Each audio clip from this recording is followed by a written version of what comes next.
Classmates, there are only 3 months left until the college entrance exam. My teacher, Li Ming, announced to the room. It's time to decide your future path. Are you choosing the liberal arts or the martial arts stream? He paused, his gaze sweeping over us. If you choose martial arts, the registration fee is 30,000 yuan. Remember to bring it to me in 7 days. The classroom erupted into whispers, but I just stared out the window. 30,000. The number tasted like ash in my mouth. I was a hard worker, and my martial talent was decent. My blood energy levels were among the top in the class. But 30,000 yuan? I was just a student. Even with my part-time jobs, there was no way I could scrape that together in a week. After class, I followed Li Ming to his office. My throat felt tight as I spoke. Teacher, can I turn in the registration fee a few days late? A few days late? Li Ming looked at me, and I saw a flicker of pity in his eyes. I knew he liked me. I worked harder than anyone, and I was ranked 10th in the class. But this was a regular class, not an elite one. Usually, only the top 3 had a real shot at getting into a martial arts university. For a family like mine, 30,000 yuan wasn't just a fee, it was a crushing burden. My parents died in a beast tide when I was 3. Since then, I'd lived with my uncle, Su Guoming. He had 2 children of his own, and both were practicing martial arts too. Supporting one martial artist is hard enough for a normal family. Supporting 3 was a nightmare. Su Hong, it's not that I don't want to help you, Li Ming said gently. But rules are rules. I can't grant an extension. He hesitated, then added, you know, you don't have to go through the exam to practice martial arts. There are always private dojos. I knew he didn't even believe his own words. The resources at a university compared to a private dojo were like heaven and earth. There was no comparison. I nodded slowly. I understand. Thank you, teacher. I turned and walked away, leaving him sighing at my back. As I stepped out of the school building, the sun hit my face, and for a moment, I felt dizzy. It had been 18 years since I crossed over into this world. It looked like my old world, but everything was different. 300 years ago, a star seed fell from the heavens. Martial arts awakened, and the animals of Earth evolved into monsters that ravaged humanity. The barrier of our world shattered, inviting invasions from thousands of alien races. Humanity survived because powerful warriors rose up, pushing the front lines from Earth into the galactic battlefield. When I first arrived here, I had grand dreams of becoming a supreme powerhouse and crushing our enemies. Now, those dreams were being strangled by a 30,000 yuan entry fee. Su Hong, what are you standing there for? Let's spar. A booming voice broke my trance. It was Chen Lin, my best friend and seatmate. I realized I had walked all the way to the gym without thinking.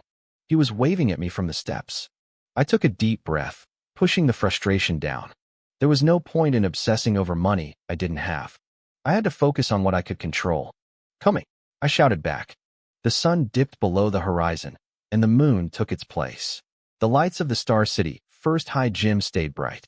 The air was thick with the scent of sweat and the sound of heavy breathing as students pushed their bodies to the limit. Bang! A muffled impact echoed in the corner. Chen Lin stumbled back, clutching his palm and grimacing in pain. Damn, Su Hong, your Vajra punch got stronger again. Don't tell me you've reached the subtle stage? I nodded, wiping sweat from my forehead. Just reached it 2 days ago. In martial arts, mastery is divided into 5 levels: basic, proficient, subtle, great success, and perfection. Chen Lin gave me a thumbs up, his eyes full of respect. We had started learning the Vajra punch at the same time. He had only reached proficiency a few days ago, while I had already moved beyond. At this level of mastery, he said, I bet hardly anyone in class can match you. I didn't let the praise get to my head. Are you done resting? Let's go again. Are you kidding? Chen Lin groaned, looking at the clock. It's 8 p.m. You're made of iron, but I'm not. I need to eat.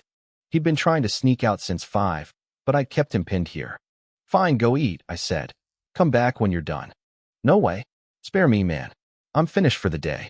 He started to pack his bag, then leaned in close, lowering his voice. Hey, have you heard of the underground boxing matches? I froze. Underground boxing? It was a gray industry, warriors fighting in pits for prize money and gambling stakes. It was bloody and dangerous. You're not thinking of fighting, are you? I frowned.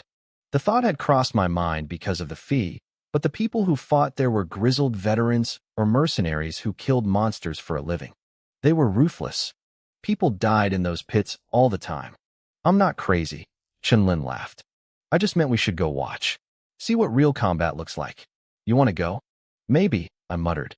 He left shortly after, leaving me alone in the gym. I stayed for hours, practicing the Vajra punch until my muscles screamed. By the time I showered and walked out of the school, it was midnight. The streets were empty, the moon hanging high and lonely in the sky. I felt just as adrift as the clouds above. I reached my apartment complex, a cluster of old, decaying buildings, and headed to my door. I was about to reach for the handle when I heard voices from inside. My uncle and aunt were talking. The rent is due in a month, right? My aunt asked. How much are we short? We have to pay a full year at once, my uncle sighed. We're still short 8,000. There was a long silence. I'll find a way.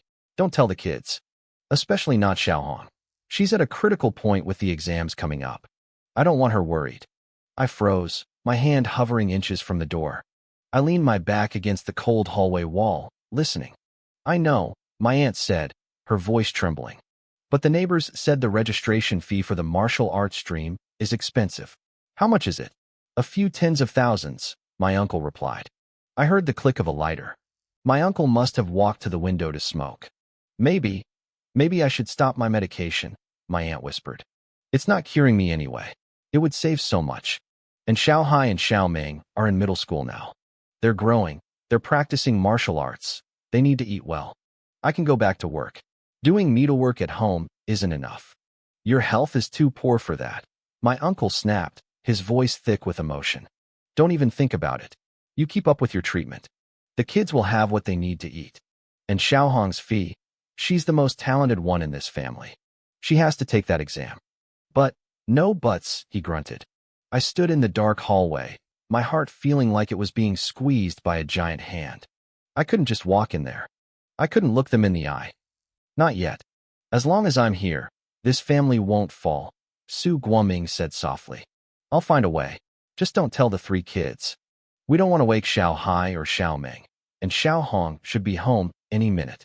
I'll help you with the medicated patch first, Shinshin whispered. I stood outside the door, my head hanging low. I didn't say a word. My fists were clenched so tight my knuckles turned white. I took a deep breath, forced a smile onto my face, and pushed the door open. I'm back, I called out. In the cramped living room, my uncle, Su Guoming, was lying on the sofa. My aunt, Shun Shun, held a pungent-smelling medicinal plaster. The moment they saw me, the worry on their faces vanished. They both beamed. Xiaohong, you're back, Su Guoming asked, smiling. How was practice today? Huge progress, I replied with a grin. I stepped forward and naturally took the plaster from my aunt's hand. Auntie, let me do it. Oh, you filial brat, Shun Shin teased, poking my forehead. This is my husband you're trying to steal from me. We all laughed. After the patch was on, Su Guoming stood up and patted my shoulder. It's late. Get some rest so you have energy for tomorrow. You got it, I said playfully. Need me to carry you back to your room, old man? Su Guoming glared at me, his eyes wide. You kid, think you're a big shot now? Daring to tease your uncle? He raised a hand as if to swat me, but I laughed and ducked away, running into my room. That kid. Su Guoming shook his head, smiling. But as soon as he took a step, his face twisted in pain. He gripped his waist, and Shun Shin quickly moved to support him. They walked slowly back to their room. Inside my room, the smile died the moment I shut the door. Our home was tiny, 2 bedrooms, 1 bath. My uncle and aunt had 1 room. I shared the other with my brother, Xiao Hai, and my sister, Xiao Ming. We had 2 sets of bunk beds. My siblings shared one, and I took the bottom bunk of the other. The top bunk above me was just for storage. I looked at my sleeping siblings and tried to lie down quietly. But as soon as I pulled up the covers, Xiao Hai's voice whispered in the dark. Brother? You awake? Yeah, I whispered back. I'm awake too, Xiao Ming added, her head popping out from under her blanket. You too. I started to scold them, but Xiao Hai cut me off. Brother, I don't want to go to school anymore. I sat up instantly, my brow furrowed. Why? Is someone bullying you? No way, Xiaohai scoffed. I'd punch their faces in. I'm stronger than Dad now. I want to quit school and help him move cargo. Me too, Xiaoming whispered. I'm even stronger than Xiaohai. I can help Dad so he can finally rest. What did you say? Xiaohai hissed. You want to go? Let's go right now. Bring it, Xiaoming snapped back. I stayed silent, watching them. I realized they had heard everything our aunt and uncle said. Brother, what do you think? Xiaohai asked. I think it's crap, I said firmly. Stay in school. But brother, we aren't talented in martial arts like you. If we work, we can take the pressure off. You can focus on the exams, get into a martial arts university, and become a professional warrior. Then we can just relax and let you support us. Yeah, once you're a warrior, I'm never working again. I'll just live off you. I forced a smile. My heart felt heavy. They were too sensible for their own age, and it hurt to hear. That's enough, I said, rubbing my face. I gave them a confident look. Just focus on school. I've already found a way to handle the registration fee and the rent. Their eyes lit up. Really? Of course, I said, leaning back with a smirk. Do you think I've been practicing for nothing? Your brother is a genius. They laughed, seeing my exaggerated posture. There you go, bragging again. Xiaohai teased. I reached out and gave him a quick flick on the forehead, making him yelp. Xiaoming laughed, then quickly hid under her covers when I looked at her. Go to sleep, I told them. I walked back out and stood on the narrow balcony, staring at the night sky. My talent was good, but it wasn't enough. Not yet.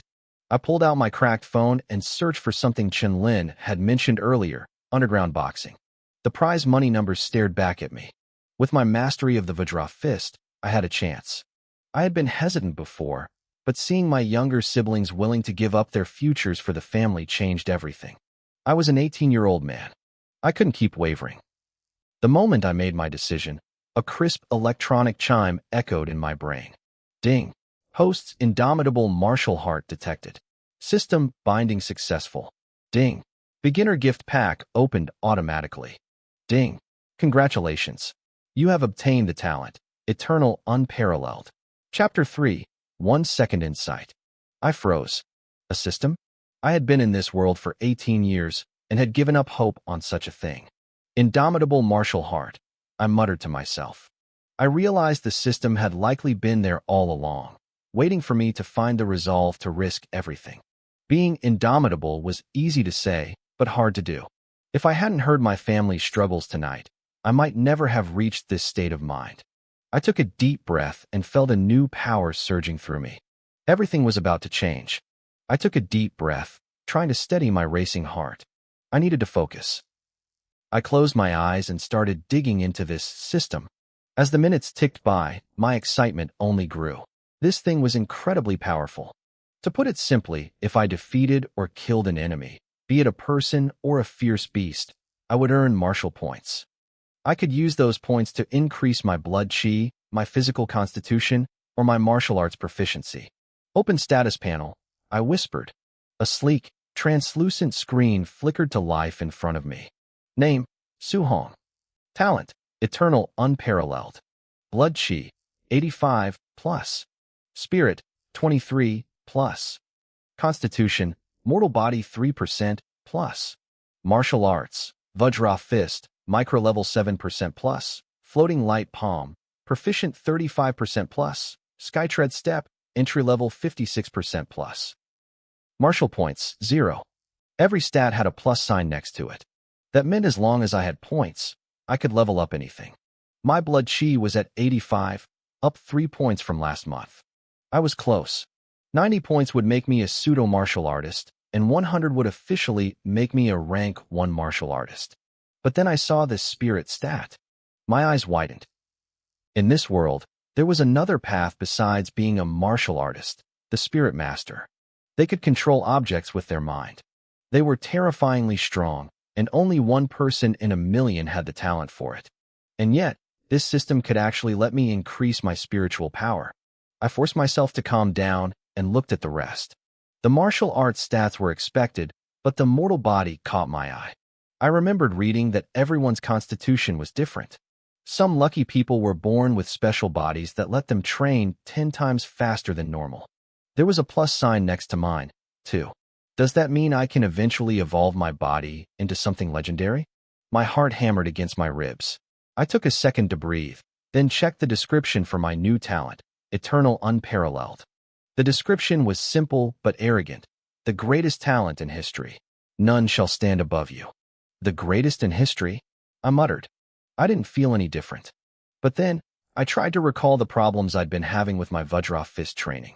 Suddenly, my eyes snapped open. Every single confusing detail, every block I'd hit for months, it all felt incredibly simple. It was like looking at a child's puzzle.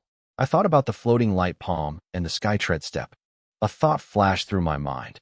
How was I ever struggling with this? It's so easy. It felt like being an adult asked to solve 1 plus 1. The answers just appeared in my head without me even trying. I had to test this. I knew there was an open space in our apartment complex. I vaulted over the balcony railing and instinctively activated the sky tread step. Before, at entry level, I could barely kick the air to slow a fall.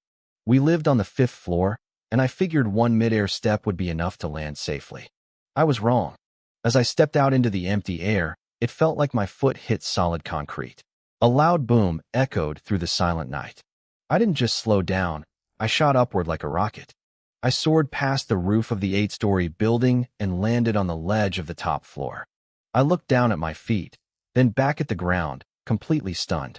Holy crap, seriously? I had jumped 3 stories up with a single step. As I stood there, a chime rang in my head. Skytread step, entry level. Proficient. Micro level. Wait, what? I gasped. I only moved once, and it jumped 2 levels. I finally understood what eternal unparalleled meant. Even if this was just a rank 1 technique, mastering it in a single breath was insane. If I could do this with a movement technique, what about my floating light palm? Or my earth-grade Vajra fist? Would that take 2 breaths? Before I could celebrate, a window slammed open below and a man started screaming. Who's the idiot setting off firecrackers at 2 a.m.? Let people sleep. If I catch you, I'm gonna shove a firework up your. I winced and scratched my head. The sonic boom from my step must have woken up the whole block. Time to go, I whispered. I jumped off the other side of the roof, but this time I hopped down floor by floor manually. I didn't want to cause another explosion. I hit the ground as light as a feather and slipped toward the complex gates. The old security guard was fast asleep in his booth. I looked back at our crumbling apartment one last time. When I came home tonight, I was drowning in despair. Now, I felt like I could take on the world. Just a little more time, and I could solve everything. My uncle wouldn't have to work himself to death. My aunt could get her treatment. My siblings' tuition wouldn't be a problem anymore. I felt a surge of pride. Before, I was going to the underground fights because I was desperate. Now, I was going because I was going to win. A few minutes later, I arrived at a public training ground. It was nearly 3 a.m. and completely deserted. Even though I'd been training all day, the adrenaline kept me from feeling tired. Oh, when did they get these? I noticed 2 new rank 1 combat testers at the edge of the field. These machines measured a martial artist's actual striking power. Rank 1 meant they could handle anyone up to the first official rank. In this world, rank is determined by blood chi, but actual combat power depends on your techniques. Let's see what I can do, I said, stepping up to the machine. I settled into a stance, channeled my energy, and unleashed a Vajra fist. Bang! The machine groaned as the numbers on the screen spiraled upward. It finally stopped at 1027. I raised an eyebrow. Usually, a person's combat power is about 10 times their blood chi. With 85 blood chi, I should have hit 850. Breaking 1000 meant I was already stronger than a standard rank 1 beginner. That's the power of a micro-level technique, I realized. But I wasn't done yet. The rank 1 movement technique, step into vacuity, had already reached the entry level. I wondered how my D-class Vajra fist was doing. I pulled up my status panel and focused on the martial arts section. Vajra fist, entry, 58%. I froze. I remembered it being at 7% just a moment ago. One punch had boosted my proficiency by 51%. My heart raced. If I just kept going, I could reach the perfection level in minutes. I didn't waste a second. I threw myself into the practice, my fists blurring through the air. Asterisk bang, bang, bang, Asterisk, the sound of breaking air echoed through the empty field. By the third punch, a massive surge of power radiated from my body. I swung again, and the air seemed to split apart, sending ripples of visible pressure outward from my knuckles. A notification chimed in my mind. Vajra Fist has reached greater mastery. I didn't stop. I poured every ounce of my focus into the movements, my style becoming increasingly fierce and overbearing. Then, I launched one final strike. It looked like a plain, simple punch, but the air in front of me suddenly exploded. Vajra Fist, perfection. I pulled out my phone to check the time. Only 10 minutes had passed. I had taken an earth-grade martial art from basic entry to absolute perfection in 10 minutes. The speed was terrifying. If I told anyone, their jaws would hit the floor. Let's see what I'm really capable of now, I muttered. I stepped back up to the rank 1 combat tester. I settled into my stance and unleashed a Vajra Fist exactly like before. Boom. The machine, which weighed several tons, didn't just record the hit. It flew backward, ripped off its moorings, and slammed into the distant wall. Holy crap, I whispered, staring at my hand. I scrambled over to the machine and tried to pull it upright. If I'd broken it, there was no way I could afford the repairs. Who's there? What are you doing in the middle of the night? A voice barked from the shadows, making me jump. I turned to see a young man walking toward me, rubbing his eyes and looking incredibly annoyed. His name was Lu Feng. He had been sent here by the city authorities to guard these new testers because martial artists from all over the neighborhood had been swarming the area. He usually got woken up at 6 a.m. by the crowds, so the middle of the night was the only time he could sleep. He looked ready to pick a fight. He assumed I was just some kid. In his mind, no actual rank 1 martial artist would use a public training ground like this. He was a rank 1 beginner himself, and the record he'd set on this machine was 12:08. He figured he could easily scare me off. Hey kid, Lu Feng shouted, stopping in his tracks when he saw the machine leaning against the wall. His eyes narrowed with suspicion. Wait a minute. Was that machine always over there? Are you trying to steal the equipment? I'm not stealing it, I said, trying to heave the heavy metal back into place.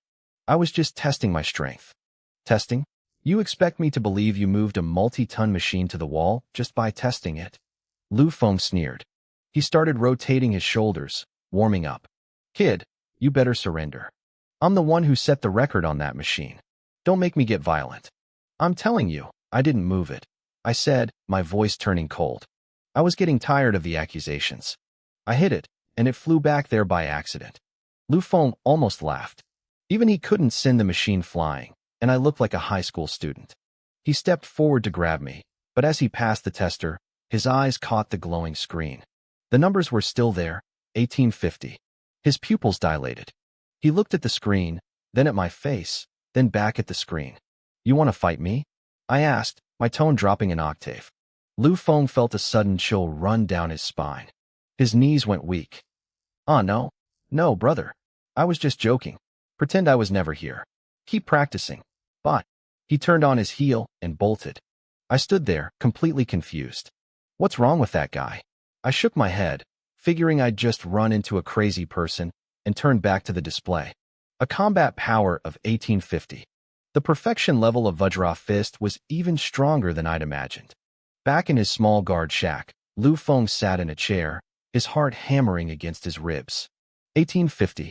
That was nearly the level of a rank 1 mid-stage martial artist. One punch from that kid would have ended him. He wiped the sweat from his forehead, watching me through the window with lingering fear. He couldn't understand why a genius like that was hanging out in a public park at 3 a.m. I didn't care what he thought. I spent the rest of the night training. By 5 a.m., the field was filled with the sound of sonic booms. I was practicing my movement technique, step into vacuity. I kicked off the air itself, soaring like a cannonball from one side of the field to the other. I landed softly and checked my panel one last time. Name, Su Hong. Blood Chi, 85. Vajra Fist, perfection. Floating light palm, perfection. Step into vacuity, perfection. In a single night, I had mastered 3 high-level techniques. I squeezed my fist, feeling the raw power vibrating under my skin. I tested myself again. My power now fluctuated between 1800 and 1900. In this world, 100 blood chi was the baseline for a rank 1 beginner. 200 was mid-stage. 300 was high stage. Even though my blood chi was only 85, my combat power was now equal to a mid-stage rank 1 martial artist. I was still technically just a student, a martial apprentice, but I was ready. The underground boxing matches were divided by rank, and I knew exactly where I belonged. The underground boxing matches followed a strict hierarchy. Apprentices fought apprentices, practitioners fought practitioners, and rank 1 martial artists faced their own kind. With my current strength, taking on an apprentice or even a quasi-practitioner would be like taking candy from a baby. These matches happened every night. I decided I'd go tonight to see for myself. But first, I had to go home. Su-hong, training hard is good, but you shouldn't stay out all night, my aunt said during breakfast. She hesitated before adding, you need to learn how to balance work and rest. My uncle nodded in agreement, his face serious. Don't be so impatient. Success comes from gradual accumulation. You have to take care of your body. They both acted like everything was normal, showing no trace of the soul-crushing worry I'd seen on their faces the night before. Don't worry, Uncle Andy. I feel great, I said, smiling as I stuffed a steamed bun into my mouth. My younger sister, Su Ming, giggled. Mom, Dad, stop worrying. Big brother is as strong as a bull now. He didn't even break a sweat after training. My younger brother, Su Hai, looked like he wanted to make a joke too, but then he remembered the lesson I gave him last night. He wisely kept his mouth shut. It turned out to be the right choice. Before I could even react to Su Ming's teasing, my aunt reached out and pinched her ear. Is that how you talk to your brother? She scolded. Ow! Help! Brother, save me! Su Ming cried out, wincing from the pain. I just burst out laughing. You asked for it. Su Hai watched from the side, looking relieved that he'd stayed quiet. We finished breakfast amidst the laughter. Mom, Dad, we're heading to school now, Su Hai called out. Uncle, Auntie, I'll take them, I said, grabbing my bag. Be careful on the road, my aunt shouted after us. Xiao Hai, Xiao Ming, don't bully your classmates. But if someone bullies you, you hit them back hard. Our family doesn't go looking for trouble, but we aren't afraid of it either. You hear me? Got it, Mom. Su Ming chirped, her voice long and playful. I'm so cute and sweet. How could I ever bully anyone? Su Hai twitched his lips. You don't bully others, but you beat me up every chance you get, he thought. He glanced at our mom, then puffed out his chest and put his hands behind his back, trying to look cool. Mom, I'm the one who does the bullying. Who'd be brave enough to mess with me? He added a silent disclaimer in his head, except for Su Ming. As soon as we walked out of the apartment complex, the smiles vanished from their faces. A cloud of worry settled over them. Wow, look at you two. You've mastered the art of the quick change, I teased, reaching out to ruffle both of their heads at once. Stop it, brother. I won't grow tall if you keep doing that. Su Ming protested. Su Hai looked up at me, his eyes searching mine. Brother, were you serious yesterday? Do you really have a way to fix the money situation? You weren't just lying to us. Su Ming stopped struggling and looked at me too.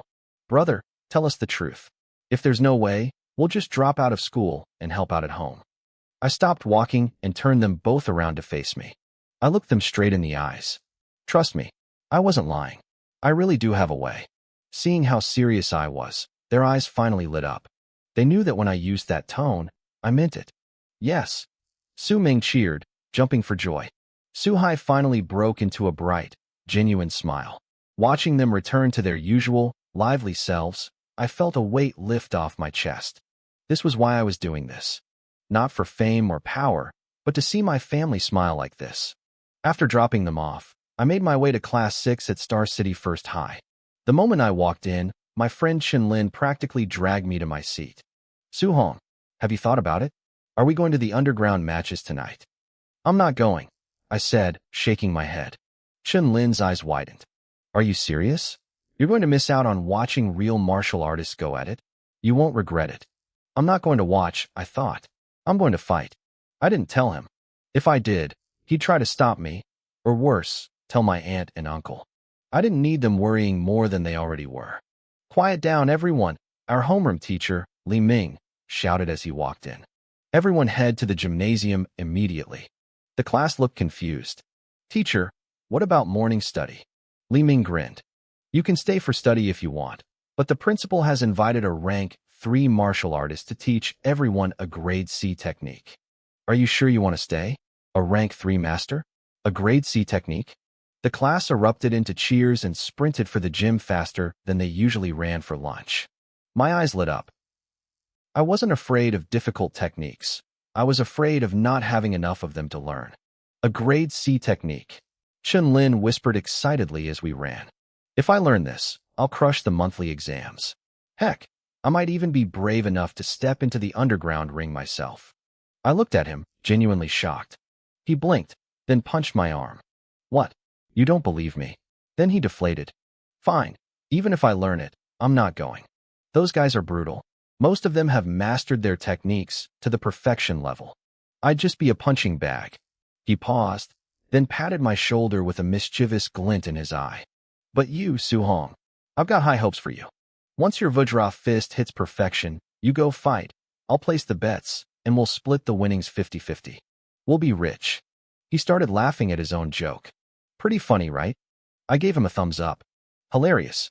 Over at the school gate, Principal Li Chengshan was waiting. A few minutes later, a black car pulled up and a fit, middle-aged man stepped out. This was Chun Tian, an old comrade of the principal. About time, you old fossil, the principal joked. I took a taxi here, and you're still complaining? Chun Tian barked back. I should have stayed at the hotel and waited for you to send a limo. They traded insults for a moment before laughing and bumping fists. Chun Tian was the rank 3 master the principal had invited. His strength was actually a sub-rank higher than the principal's. Come on, the students are already waiting in the gym, the principal said, pulling him along. Seriously? You're treating me like a pack mule. I just got here and you won't even give me a cup of tea. Tea? I got tea, the principal said, pulling out 2 plastic bottles from his bag. Red tea or green tea? Chun Tian stared at the bottled iced tea. He gave a sarcastic thumbs up. You're something else, Li Chengshan. You call this tea. You want it or not? Give it here. Chun Tian grabbed the red tea. A 1-liter bottle? At least you aren't stingy. Anyway, let's talk business, the principal said, his smile fading. How's this batch of students? The principal sighed. Most of them are just apprentices. We only have about a dozen quasi-practitioners. As for actual rank 1 martial artists, only 2, and they just broke through. Chun Tian shrugged. That's not too bad. Any talented kids when it comes to learning techniques. If there were, the principal muttered, I wouldn't be sighing so much. Chun Tian froze. You mean not even 1? Then why the hell did you call me here to teach? Chun Tian barked. Even if I teach it, barely anyone is going to learn a thing. Li Chengshan, do you think my thunderclap fist grows on trees? This is a grade C technique. He looked out at the sea of students with a judgmental glare. With the quality of these kids, maybe those 2 rank 1 practitioners can learn it. The quasi-practitioners? They'll be lucky to even scratch the surface. As for the martial apprentices, thinking they can learn a grade C technique is a pipe dream. The principal looked annoyed. I'm not an idiot. I didn't bring you here for the apprentices. My focus is on the 2 rank 1s and the dozen quasi-practitioners. Then why did you cram every single student into the gym? Chun Tian asked. Equal opportunity, the principal replied. As the principal, this is the most I can do for them. Who knows? Maybe one of those apprentices has a hidden spark. Chun Tian shook his head, unimpressed. Great. Now you're talking in your sleep. We watched as the 2 men walked into the gym. Every eye in the building locked onto them. Students, the principal announced. Let's welcome rank 3 martial artist, Chun Tian. He's here to teach you a powerful technique. Thunderous applause broke out. I joined in, clapping along with my classmates. Our class was led by our teacher, Li Ming, and we were positioned right in the middle of the gym. The genius class was at the very front, closest to the stage. They had plenty of space to move and practice, a special privilege for the elite. The rest of us in the ordinary classes were packed in like sardines. We could barely move, let alone practice. I saw the envy and jealousy in the eyes of the students around me. The kids in the genius class just puffed out their chests, soaking in the attention. At the very front stood Li Tu and Shin Shan, the only 2 rank 1 practitioners in the school. They looked calm, acting like the world belonged to them. I won't waste your time with small talk. Tian said, his voice booming. Today, I'm teaching you the grade C technique, thunderclap fist. I will demonstrate it 10 times.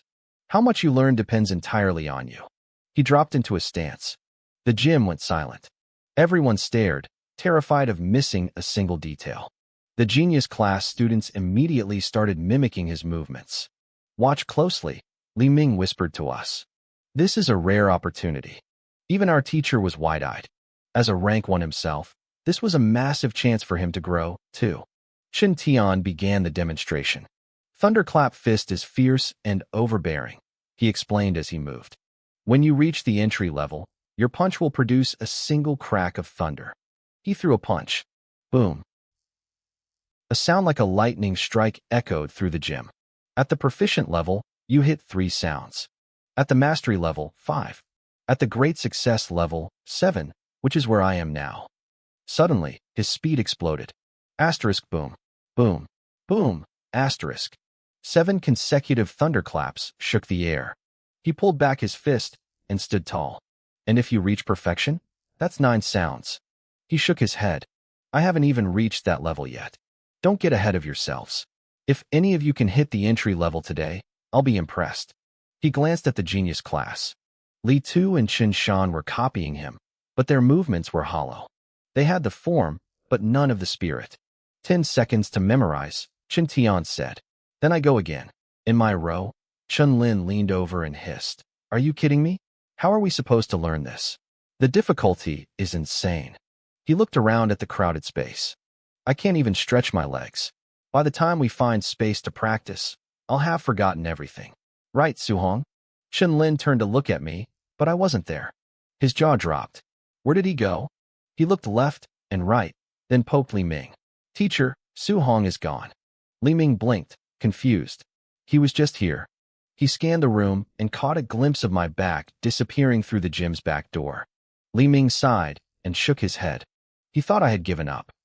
He remembered me asking for an extension on my school fees and figured I had finally lost my spirit. Let him go, Li Ming muttered. Just focus on your own learning. Outside the back door, I stood in the quiet air and rubbed my chin. Grade C martial arts.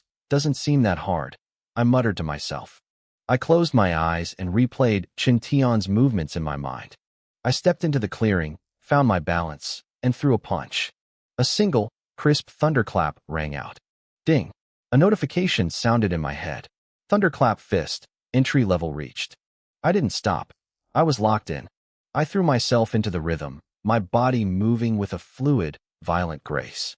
Moments later, 3 cracks of thunder exploded in quick succession. Ding! Thunderclap fist, proficient level reached. Inside the gym, the atmosphere was tense. Chun Shan and Li Tu were locked in a silent rivalry, ignoring everyone else. They were determined to see who could master it first. Chun Tian finished his 7th demonstration and walked over to the principal.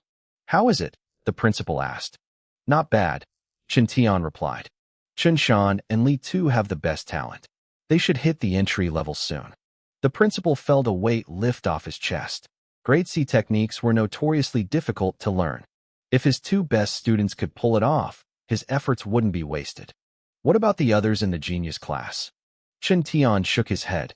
Unlikely. I see, the principal sighed. If the geniuses couldn't do it, the ordinary students didn't stand a chance. Chen Tian stepped back out.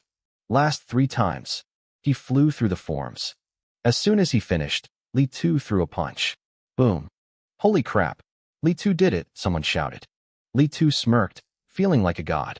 He turned to gloat at Chen Shan, but at that exact moment, another boom echoed. Chen Shan had hit the entry level too. I hit it first, Li Tu said coldly. Only by a few seconds, Chen Shan countered. We'll settle this at the monthly exam. The other students in the genius class felt a wave of despair. Even though they were talented, the gap between them and those 2 felt like an ocean. Meanwhile, outside the gym, the air was screaming. Asterisk boom, boom, boom, boom, boom, asterisk. 5 thunderclaps in a row. Asterisk ding. Thunderclap fist, mastery level reached. Asterisk. I lowered my arms and checked my phone. It took me over 10 minutes to reach mastery. I muttered, wiping sweat from my forehead. I guess grade C really is on a different level compared to the D and E ranks. I didn't stop. I focused every ounce of my energy back into the thunderclap fist, repeating the forms over and over. Inside the gym, the atmosphere had shifted. Chen Tian finished his 10 demonstrations, and Principal Li Chengshan's face fell. His eyes went from hopeful to deeply disappointed. Aside from Chun Shan and Li Tu, not a single other student had managed to learn the technique. He tried to comfort himself. At least 2 people got it, he thought. That wasn't a total loss. But it wasn't just the students.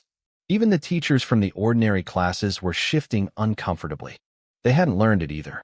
It was a bitter pill to swallow, being outclassed by 2 teenagers from the genius class. They looked at Qin Shan and Li Tu like they were monsters. What kind of brains did those 2 have? My friend Chen Lin had completely given up. He was leaning against a wall, staring longingly at the back door. Man, Qin Shan and Li Tu are on another level, he muttered under his breath. I should have just left with Su Hong. This is a total waste of time. Our class teacher, Li Ming, overheard him. His brow twitched, and he opened his mouth to say something inspiring, but the words died in his throat. The reality was too harsh. He looked around the gym and sighed. Most of these kids were just background noise. In this school, only Qin Shan and Li Tu truly mattered. Everyone else was just living in their shadow. Maybe I was right to walk out early. At least I didn't have to stay here and feel inferior. Chen Tian, the rank 3 martial artist, was actually sweating. Teaching 10 full-power demonstrations was draining. He walked over to the principal. Not bad, Chen Tian said. Those 2, Qin Shan and Li Tu, they've got it. The trip wasn't a waste. I'm glad to hear it, the principal smiled. How about a few words for the students? Then I'll take you out for a big dinner. I'll take the dinner, but skip the speech. Chen Tian waved him off, heading for the back door. I need some fresh air. As Chen Tian stepped outside, he heard the principal's voice booming behind him, trying to give the rest of the students a pep talk about not losing hope. Chen Tian just shook his head and laughed. He knew the truth. The path of martial arts was cruel. The gap in talent only got wider over time. Without a massive stroke of luck, hard work alone couldn't bridge it. He looked up at the sky, breathing in the cool air. Then, out of the corner of his eye, he saw something. In a clearing in the distance, a lone student in a school uniform was practicing. It was the thunderclap fist. Chen Tian was surprised. He didn't expect a student from the ordinary classes to start practicing so soon after the lecture. He admired the kid's work ethic, but he felt a sting of pity. Even Qin Shan and Li Tu had to watch him 7 times up close while mimicking his movements to reach the entry level. Trying to learn it from memory alone, without guidance? That was impossible. He turned to leave, but then it happened. Boom, boom, boom, boom, boom, boom, boom. 7 thunderclaps exploded across the clearing in rapid succession. Chen Tian froze. His eyes nearly popped out of his head. He spun around, staring at the boy in the distance. He didn't move. He didn't even breathe. Asterisk boom, boom, boom, boom, boom, boom, boom, asterisk. Another 7. It was flawless. A student. Chen Tian's voice trembled. His lips were literally shaking. I just finished teaching it, and he's already reached the great success stage? Is this a joke? He couldn't look away. He watched my movements, his expression shifting from shock to confusion, and finally, to total fascination. He was mesmerized. He stayed there, hidden, watching me for God knows how long. Then, the air cracked with a sound like a mountain splitting open. Asterisk boom, boom, boom, boom, boom, asterisk, boom, boom, boom, boom. 9 thunderclaps. Something clicked in Chen Tian's mind. A flash of realization hit him like a lightning bolt. He slapped his thigh in excitement. I get it. That's how it works. He didn't want to lose the inspiration. Right there on the spot, Chen Tian began practicing the thunderclap fist himself. 7 cracks echoed. Then, with a burst of newfound understanding, he threw one more punch. Boom. The 8th sound. He had finally broken through. Chen Tian stood still, taking a long, deep breath. He had been stuck at the great success level for years. He never imagined he'd find his breakthrough by watching a high school student in a back alley. Holy crap, old Chen, you improved again. Principal Li had just walked out, and caught the tail end of it. Then his face soured.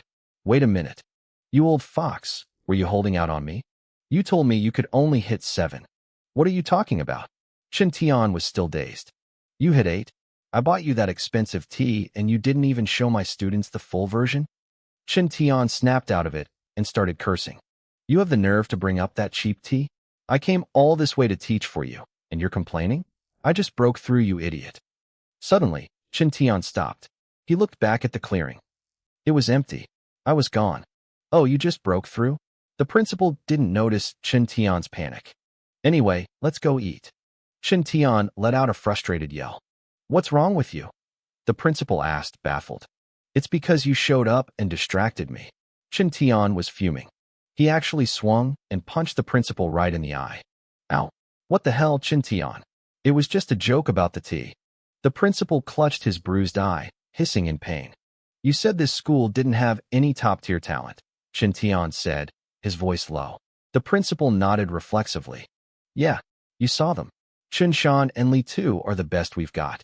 Chen Tian let out a cold, hysterical laugh. Is a student who can hit 9 thunderclaps considered best we've got? The principal rolled his eyes. Are you crazy?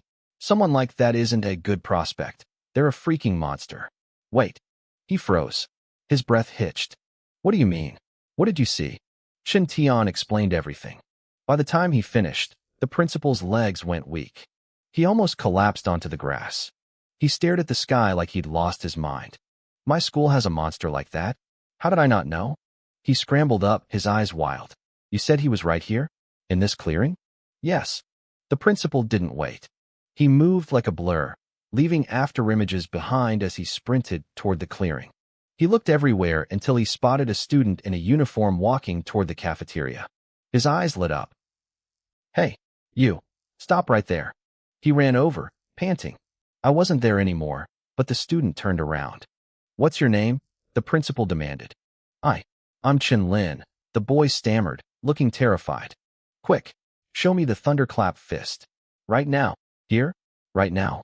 Chen Lin scratched his head, looking completely lost. Hurry up. Okay. Chen Lin took a stance. He tried his best to remember what he'd seen in the gym, throwing a series of awkward, wobbly punches that looked nothing like the technique. When he finished, Chen Lin looked at the principal with a sudden spark of hope. Why would the principal pick him out of everyone? Maybe he was a secret genius? A hidden dragon? So, principal, Chen Lin asked, his voice full of excitement. How was it?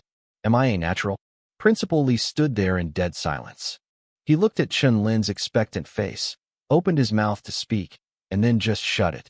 He looked like he wanted to cry. The principal stared at Chen Lin's pathetic display. He didn't want to hurt the boy's feelings, so he just gave a half-hearted shrug. It's okay, he lied, his voice sounding hollow. Keep practicing. He turned and walked away without another word. As soon as he was out of earshot, he burst into a loud, frantic laugh. He pulled out his phone and barked an order into the receiver. Every single teacher, get to my office right now. Move. Chen Lin stood there, his heart thumping against his ribs. He watched the principal rush off and felt a surge of pure ego. The principal saw my thunderclap fist and immediately called a staff meeting. He whispered to himself, his eyes shining. It's obvious. I really am a hidden genius. A suppressed talent. Nearby, Chen Tian, the rank 3 martial artist, overheard him. His lip twitched. He wanted to say something, to tell the kid he was delusional, but he stopped himself. It felt too cruel to shatter a teenager's dream like that. 5 minutes later, the office was packed. Every teacher, including my homeroom teacher, Li Ming, was present. I want the names of every student who left the gym early today, Principal Li demanded, his voice low and serious. The teachers exchanged nervous glances. Li Ming hesitated before speaking up. Principal, are you planning to punish them? Because if so, he thought of me.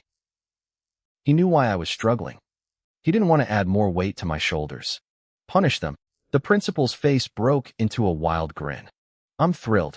We have a monster in our school. Someone performed the thunderclap fist with 9 echoes. The room went dead silent. The teachers' hearts skipped a beat. 9 echoes? Even the genius student Chen Shan could barely grasp the basics after 10 viewings. This was unheard of. Li Ming let out a breath of relief. If it wasn't a punishment, then his students were safe. Let's start with you, Li Ming, the principal said, pointing a finger. Anyone from your class leave early? Just one, Li Ming replied. A boy named Su Hong. The principal's eyes lit up. Su Hong, tell me about him. Has he been acting strange? Is he the quiet type? Reserved? Hiding his strength? Li Ming thought for a moment. He's definitely steady. Calm. But as for strange, well, he's been stressed about the 30,000 yuan registration fee for the martial arts exam. He even asked me for an extension because he couldn't afford it. He's been pretty depressed lately. The principal's excitement vanished instantly. His face soured. Forget it. A genius who can hit 9 echoes in an afternoon wouldn't be crying over 30,000 yuan. With that kind of talent, he could walk into any underground ring and make that in an hour. Next, he paused, looking back at Li Ming. Actually, if that kid is struggling, give him the extension. I'll approve it. Thank you, Principal, Li Ming said, relieved for me. Meanwhile, I was sitting in the cafeteria, shoveling food into my mouth while staring at my system panel. My stats had jumped. My blood chi was at 85, and my thunderclap fist had reached the perfect realm, joining my other skills. I needed martial points to keep growing. The system told me I could earn them by defeating opponents. If that was the case, the underground fighters would be my perfect prey. I finished my meal, fueling up for the night ahead. Back in class, Chen Lin was distracted. He kept watching the hallway as other students were called into the principal's office one by one. That's weird, he muttered. Why haven't they called me yet? The principal was so impressed. He turned to me. Hey, Su Hong, you sure you don't want to come to the underground fights tonight? A bunch of kids are going. Even the geniuses from the elite class, Chen Shan and Li Tu, are heading there to watch. I'm sure, I said, packing my bag as the bell rang. I didn't want to watch. I wanted to fight. 2 hours later, the sun had set. I stood before a massive, dark building. The basement held the city's underground circuit. I had changed my clothes and pulled on a mask before heading inside. The moment the elevator doors opened, a wave of heat and noise hit me. Heavy metal music blasted through the air, mixed with the scent of sweat and cheap alcohol. Neon lights flickered over crowds of gamblers and fighters. I felt out of place, but I pushed through to the registration desk. A sign listed the prizes. A martial trainee win was worth 1,000 Blue Star coins. A professional win was 5,000. A rank 1 martial artist win was 10,000. If you won the trainee tournament, there was a 30,000 yuan bonus. I crunched the numbers in my head. 30,000 for the exam, 8,000 for rent, plus school fees for my siblings and medical bills for my aunt. It wasn't enough.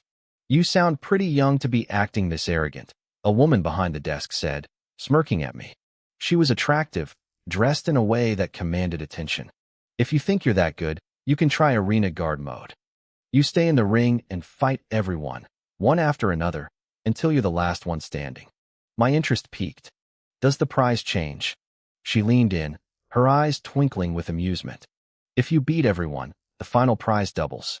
But there's a catch. You don't get the per-match win money. It's all or nothing. If you lose once, you leave with 0. You still want in? I nodded without hesitation. She handed me a contestant badge and pointed toward the blood chi testing station. As I walked away, I saw her whisper to a nearby staff member. Go place a bet against this kid. He sounds like a student who's watched too many movies. It's free money. I reached the machine and placed my hand on the sensor. The numbers climbed rapidly. Blood chi, 85, the technician read out. He looked up, his bored expression changing to one of slight surprise. All right, kid, follow me. The staff member led me toward the locker rooms. I felt a bit confused, but he quickly explained that many fighters didn't want to show their real faces. They provided masks and headgear for anyone who wanted to stay anonymous. Thoughtful, I muttered to myself. Inside the locker room, I scanned the options hanging on the wall.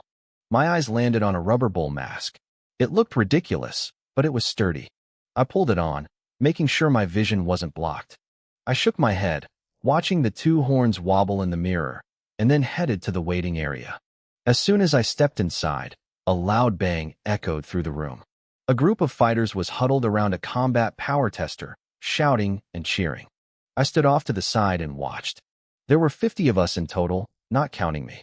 Most of them had power ratings between 1,000 and 1,200. I was impressed. These guys hadn't even reached 90 blood chi yet, which usually meant a power level around 800. Every single person here was an elite. If I were still using my old intra-level Vajra fist, I would be at the bottom of the food chain. But things were different now. The arena gates opened. The crowd of fighters began walking toward the ring, but I didn't wait. I surged forward, my movements a blur as I leaped past them and landed firmly on the stage. I'm choosing Arena Guard mode, I announced. My voice echoed through the stadium. The stadium went dead silent for a heartbeat. Then it exploded. Holy crap. Starting the night with Arena Guard mode. Who is this bullhead guy? I've never seen him before. He looks like a beast. In the student section, Chun-Lin, Li Tu, and the others looked completely lost. They had no idea what Arena Guard mode even was. Once someone nearby explained that I had to fight everyone until the end, Li Tu's jaw dropped. That's insane, Li Tu whispered. This guy is either a god or a lunatic. Chun-Lin pumped his fist in excitement, then leaned over to the others. Man, it's a shame Su Hong didn't come tonight. He's going to regret missing this so much he won't be able to sleep tomorrow. While the crowd cheered, the other fighters in the waiting area were fuming. By choosing this mode, I was basically telling them they weren't worth my time. It was a direct insult. I'll deal with you. A middle-aged man roared as he jumped onto the stage. Friend, you must be new here. You're acting way too. Bam. Before he could finish his sentence, I lashed out with a kick. He flew backward, tumbling off the stage and landing hard on the floor. Next, I said. The man sat on the ground, blinking in confusion. He hadn't even seen me move. He checked his ribs and realized he wasn't actually hurt. He stood up and gave me a small nod of thanks.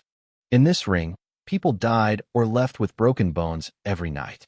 I had shown him mercy by just knocking him out of bounds without injuring him. I gave him a casual wave. I was here for the money, not to start blood feuds. The crowd was stunned. Usually, these fights were grinds. Seeing a guy get kicked off the stage before he could finish a sentence was rare. This bull guy has some real skill. No wonder he dared to pick Arena Guard mode. Suddenly, a loud laugh erupted from the professional tier waiting area to next door. A man wearing a white mustache mask leaped onto the neighboring stage. I'm taking Arena Guard mode too, he shouted. The stadium hit a new level of frenzy. It's White Mustache. He's been the champion for 7 days straight. Tonight is going to be legendary. As the crowd roared, a notification popped up in my mind. Defeated martial trainee. Gained 3 martial points. 3 points? I wondered how many I'd need to increase my blood chi. 1 win, the referee shouted into his megaphone. 48 fighters left.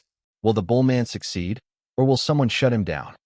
The audience was standing on their chairs, screaming for blood. I blocked out the noise and looked down at the remaining fighters.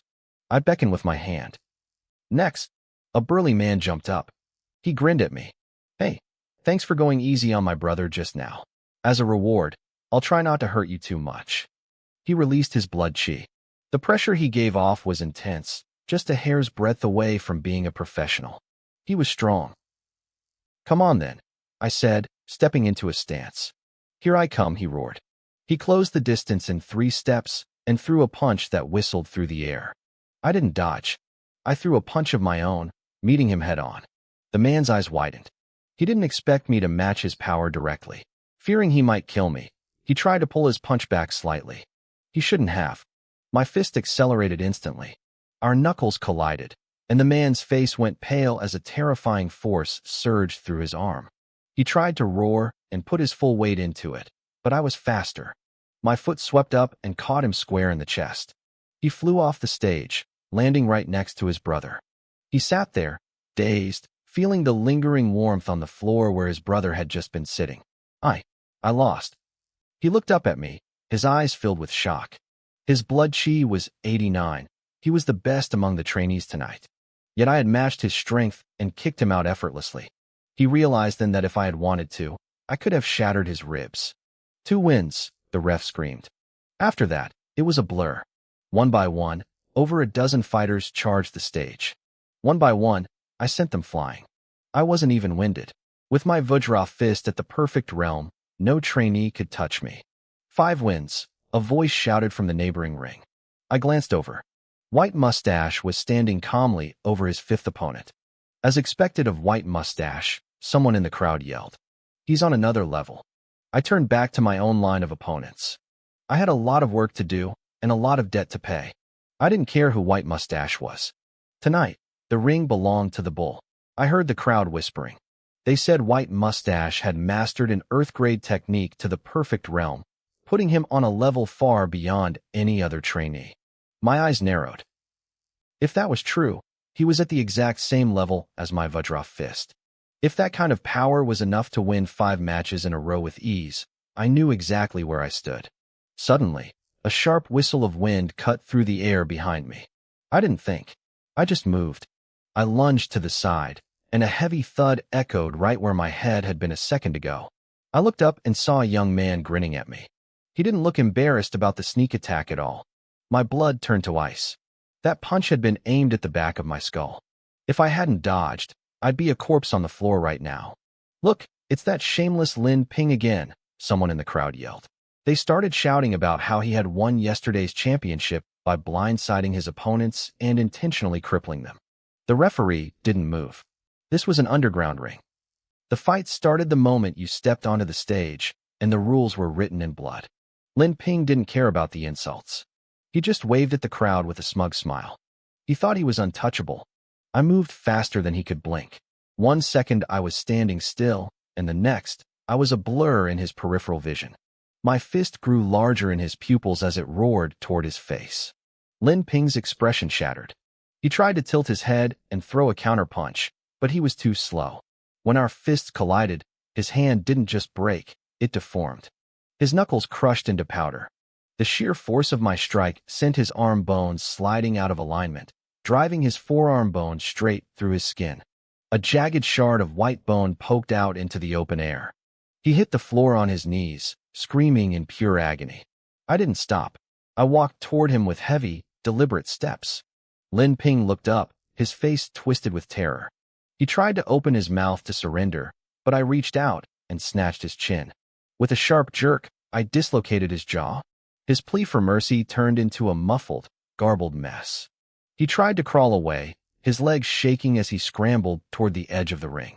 He wanted out. "Go on, wave again," I said, my voice cold and hollow.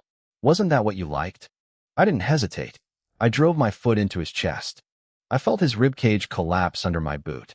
His body went limp instantly, his heart silenced by the impact.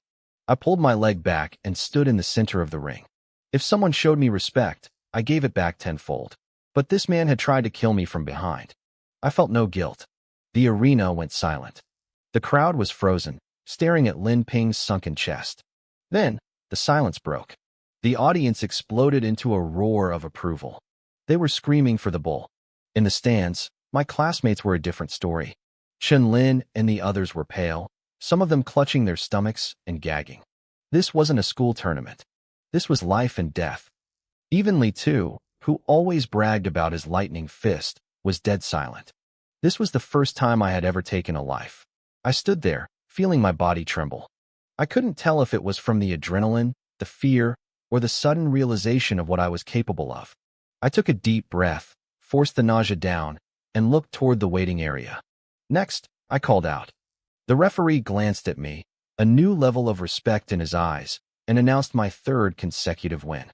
But seconds turned into a minute, and no one stepped up. In the trainee waiting room, the other fighters were paralyzed. They had seen me show mercy to the first 2 challengers, but seeing Lin Ping dragged away like a dead dog changed everything. They realized that if they stepped onto that stage, they might never leave it. "I'm out," one fighter muttered, turning toward the exit. "He's too strong. It's not worth it." One by one, the other trainees followed him. They didn't want the money anymore. They just wanted to live. Within minutes, the waiting room was empty. The referee looked at his notes, then at me, completely stunned. I had won the inner guard challenge by default because I had literally cleared the room. I jumped down from the stage as the crowd cheered. As I walked into the back hallway, the woman from the registration desk approached me. She was holding a thick stack of cash, 60,000 Blue Star coins. "I didn't think I'd be wrong about you," she said, her voice sounding a bit more playful. "Here's your prize money. Keep it for now," I told her without stopping. I'll collect it all at once when I'm done. She froze, looking confused.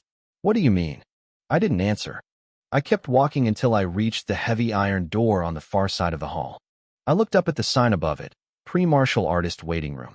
She had joked earlier that a trainee could move up to the higher-ranked fights if they weren't afraid of dying. I guess she didn't realize I wasn't joking back. I had taken a casual joke and turned it into a death wish. At least, that's what the woman at the desk thought as she watched me walk away. Most people didn't understand the gap between a trainee and a pre-martial artist. A trainee usually has around 80 points of blood chi. A pre-martial artist starts at 90. On paper, it's only a 10-point difference.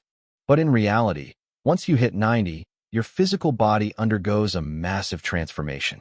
A pre-martial artist can crush a trainee with zero effort. To everyone else, I wasn't being brave, I was committing suicide. I pushed open the heavy door and stepped into the pre-martial artist waiting room. Heads turned immediately. The fighters in there recognized me as the winner of the trainee ring. They looked surprised, but then they smirked. They probably thought I was just there to get a front row seat to a real fight. They went back to ignoring me. I ignored them, too. My eyes were on the stage. A fighter named White Fox was currently dominating. He sent his opponent flying out of the ring with a single strike, sending the crowd into a frenzy. White Fox, 13 consecutive wins, the referee shouted. The men in the waiting room sighed. White Fox was a legend here, a 7-time champion. He was so strong that most of the other pre-martial artists were already deciding not to challenge him. They didn't want to be his next victim. What a bunch of losers. A cold sneer cut through the room. I looked over and saw a young man leaning against the wall, his arms crossed. He looked arrogant, his eyes full of disdain. I thought the fighters in Star City's underground would be tough, he continued, mocking the room. I didn't realize a weakling like that could get 13 wins here. The room flared with anger. You've got a big mouth for a stranger, one fighter snapped. If you think White Fox is weak, why don't you get up there and prove it? The referee's voice boomed again. Is there another challenger for the pre-martial artist ring? The arrogant youth, Li Ming, let out a sharp laugh and started walking toward the exit. Watch closely, he tossed back over his shoulder. I'll show you the difference between a frog in a well and a real warrior. On stage, White Fox stood with his hands behind his back, waiting for his victory to be declared. Suddenly, Li Ming leaped onto the platform. The crowd, thinking the show was over, roared with new excitement. White Fox offered a polite martial arts salute. Li Ming didn't bother. He lunged forward, throwing a punch that whistled through the air. White Fox's eyes went cold. He raised his fist to counter, but the moment their knuckles met, a loud bang echoed. White Fox's face turned pale. The impact sent him stumbling back several steps before he could steady himself. Oh, Li Ming sounded genuinely surprised. You actually blocked one? I underestimated you. He closed the distance instantly. Try blocking this. Asterisk boom. Boom. Boom. Asterisk. 3 thunderous cracks erupted in quick succession. It sounded like actual lightning hitting the stage. White Fox didn't stand a chance. He was blown backward like a rag doll, coughing up blood as he crashed onto the floor outside the ring. The arena went dead silent. The thunderclap punch. Chen Lin gasped from the stands. We had just learned the basics of this technique in school this morning, but seeing it in a real fight was terrifying. 3 cracks meant he had reached the mastery level. Even the school geniuses, Li Tu and Chen Shan, had only barely scratched the surface of the entry level. The crowd eventually broke into applause, but it was hesitant. This kid was a monster. He had dismantled a champion like he was nothing. Li Ming stood in the center of the ring, looking around with a sneer. Is this it? Star City's fighters are pathetic. Compared to my home in Yang City, you're all garbage. The atmosphere shifted instantly. He wasn't just here for the money. He was here to humiliate our entire city. The local fans started screaming insults, but Li Ming just laughed. Save your breath, he shouted. If you're so mad, send a pre-martial artist up here to beat me. He even looked over at the rank 1 martial artist ring and challenged the veteran fighter standing there. The crowd was livid. If a rank 1 fighter stepped down to fight him, it would be seen as bullying. But if no one stepped up, Star City would never live this down. Back in the waiting room, the pre-martial artists were fuming, but they were terrified. They knew they couldn't beat White Fox, so they definitely couldn't beat this guy. Move aside, I said quietly. The group of fighters turned around, looking confused. They saw me, the kid in the bull mask, gesturing for them to clear the path. Hey kid, aren't you the trainee champ? One of them asked. Go back to your seat. Don't get caught up in the mood. You'll die out there. I didn't say a word. I just leaped over them and walked straight toward the stage. Their jaws dropped. They couldn't believe a trainee was actually going to do it. On the stage, Li Ming was about to walk away when he saw me. He raised an eyebrow as I climbed over the ropes. The crowd started to cheer, thinking a local hero had arrived. But then someone shouted, "Wait, that's the bull mask kid. He's just a trainee." The cheering stopped. The confusion was thick enough to taste. People were looking at me like I had lost my mind. I was a trainee challenging a guy who had mastered a grade C technique. It was madness. Li Ming gave me a playful, mocking look. I didn't give him the satisfaction of a response. I simply raised my hand and curled my fingers, signaling him to come at me. Come on, I said. The arena exploded in disbelief. Even Qinshan and Li Tu, watching from the stands, shook their heads. They knew the power of the thunderclap punch. They knew that even a normal punch from a guy like Li Ming would break a trainee's bones. To them, I was a dead man walking. But they didn't know why I was here. I didn't care about the pride of Star City. I cared about the 60,000 coins, and the even bigger prize waiting for me if I knocked this arrogant kid off his pedestal. Even rank 1 martial artists might have struggled against Li Ming. Tonight was turning into a spectacle. Chen Lin watched with wide eyes, shaking his head in regret. He muttered that it was a shame I wasn't there to see this. He had no idea I was the one standing right in front of him under the mask. The referee looked at me with a mix of anxiety and pity. He clearly thought I was suicidal, but he respected that I was the only one brave enough to step up when the actual trainees were cowering. I could tell he was planning to jump in and save me the second things got ugly. Li Ming narrowed his eyes, a cold sneer forming on his face. To him, my finger-curling gesture was an insult. He thought he'd been too easy on the previous fighters, and that's why a lowly martial apprentice like me had the guts to challenge him. You're asking for death, he spat. He didn't even bother with a technique. He just threw a raw, powerful punch. He thought a basic strike was enough to crush me. I didn't back down. I stepped forward and met his fist with my own. The collision echoed through the ring. Li Ming's pupils shrank. His body rocked back, and he was forced to take a step to stabilize himself. I was pushed back 3 steps. The arena went dead silent. Then it exploded. People were leaning over the railings, their eyes nearly popping out of their heads. Li Ming had crushed the White Fox easily, yet I had just traded blows with him and stayed on my feet. Where did this genius come from? Someone screamed. Qinshan and Li Tu were frozen in shock. They couldn't believe I'd blocked that strike so casually. Even Chen Lin was scratching his head, muttering that he would have been sent flying if he were in my shoes. I steadied myself and looked at Li Ming.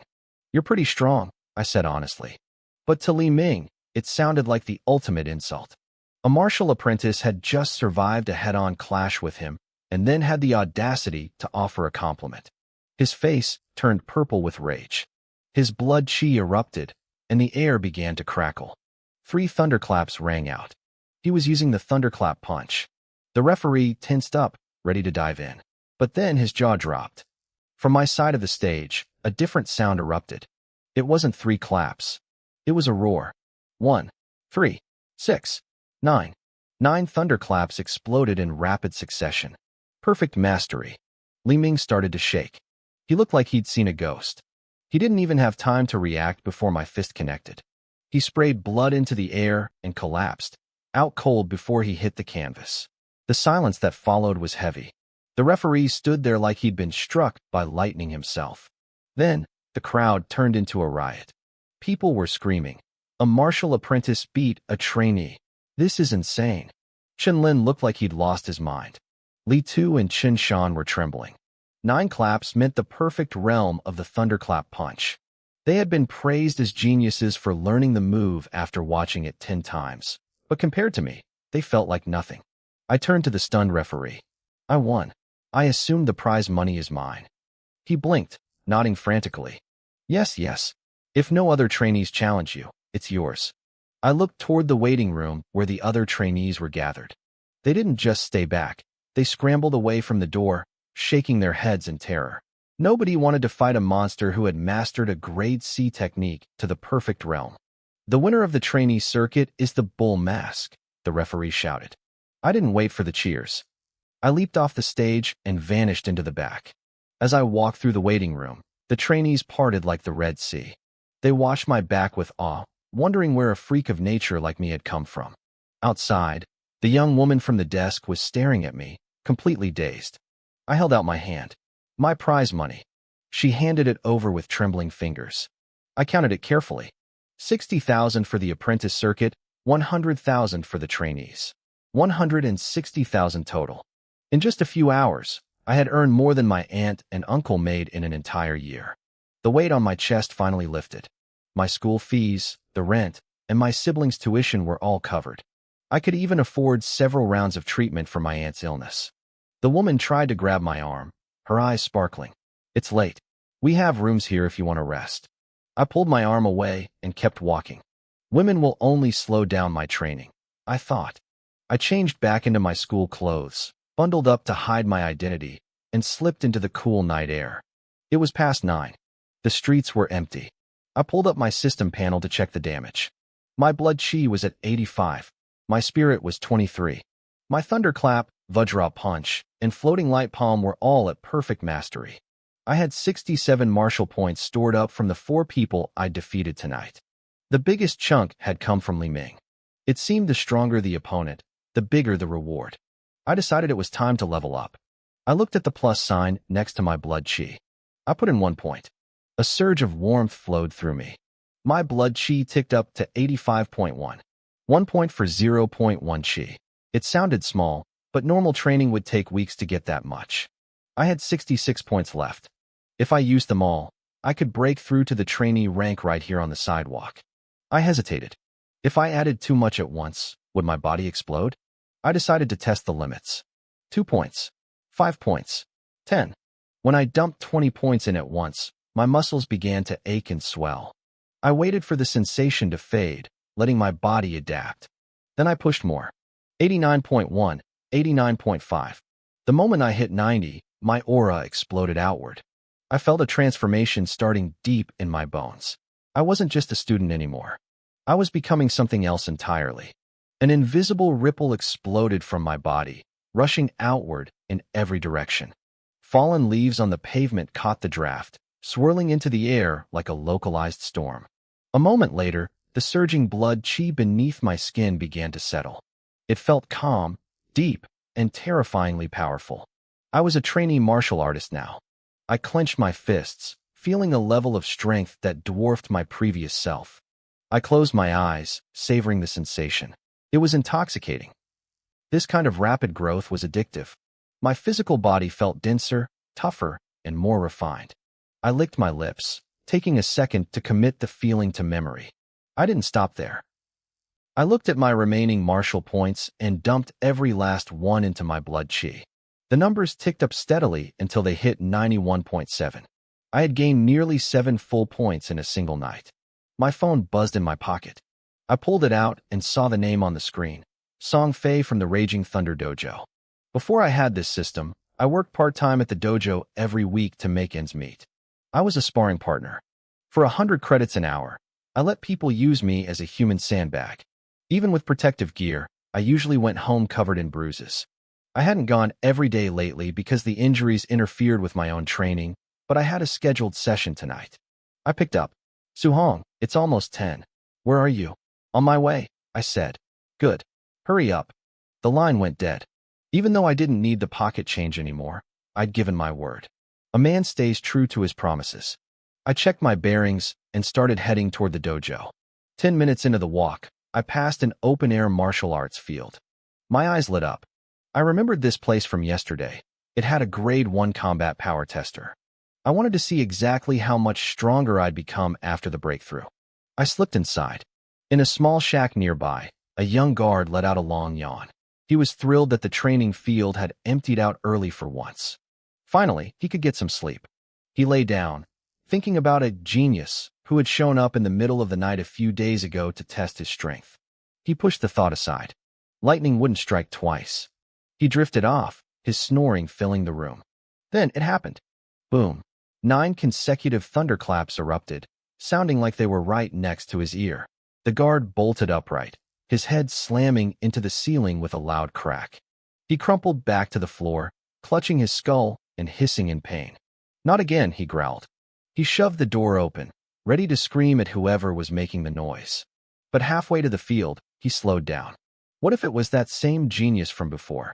He hesitated. People like that usually trained at elite schools or private gyms. Finding one here twice was impossible. He calmed himself down and walked toward the testing machine. The screen was glowing bright in the dark, but the field was empty. The person was already gone. Are you kidding me? The guard muttered. Hit the machine and run? What is wrong with people? He walked up to the screen, intending to shut it off. He was cursing under his breath until his eyes caught the numbers on the display. Combat Power, 2023. A strangled yelp escaped his throat. His jaw dropped so far he could have swallowed a light bulb. He spun around, looking left and right like a thief.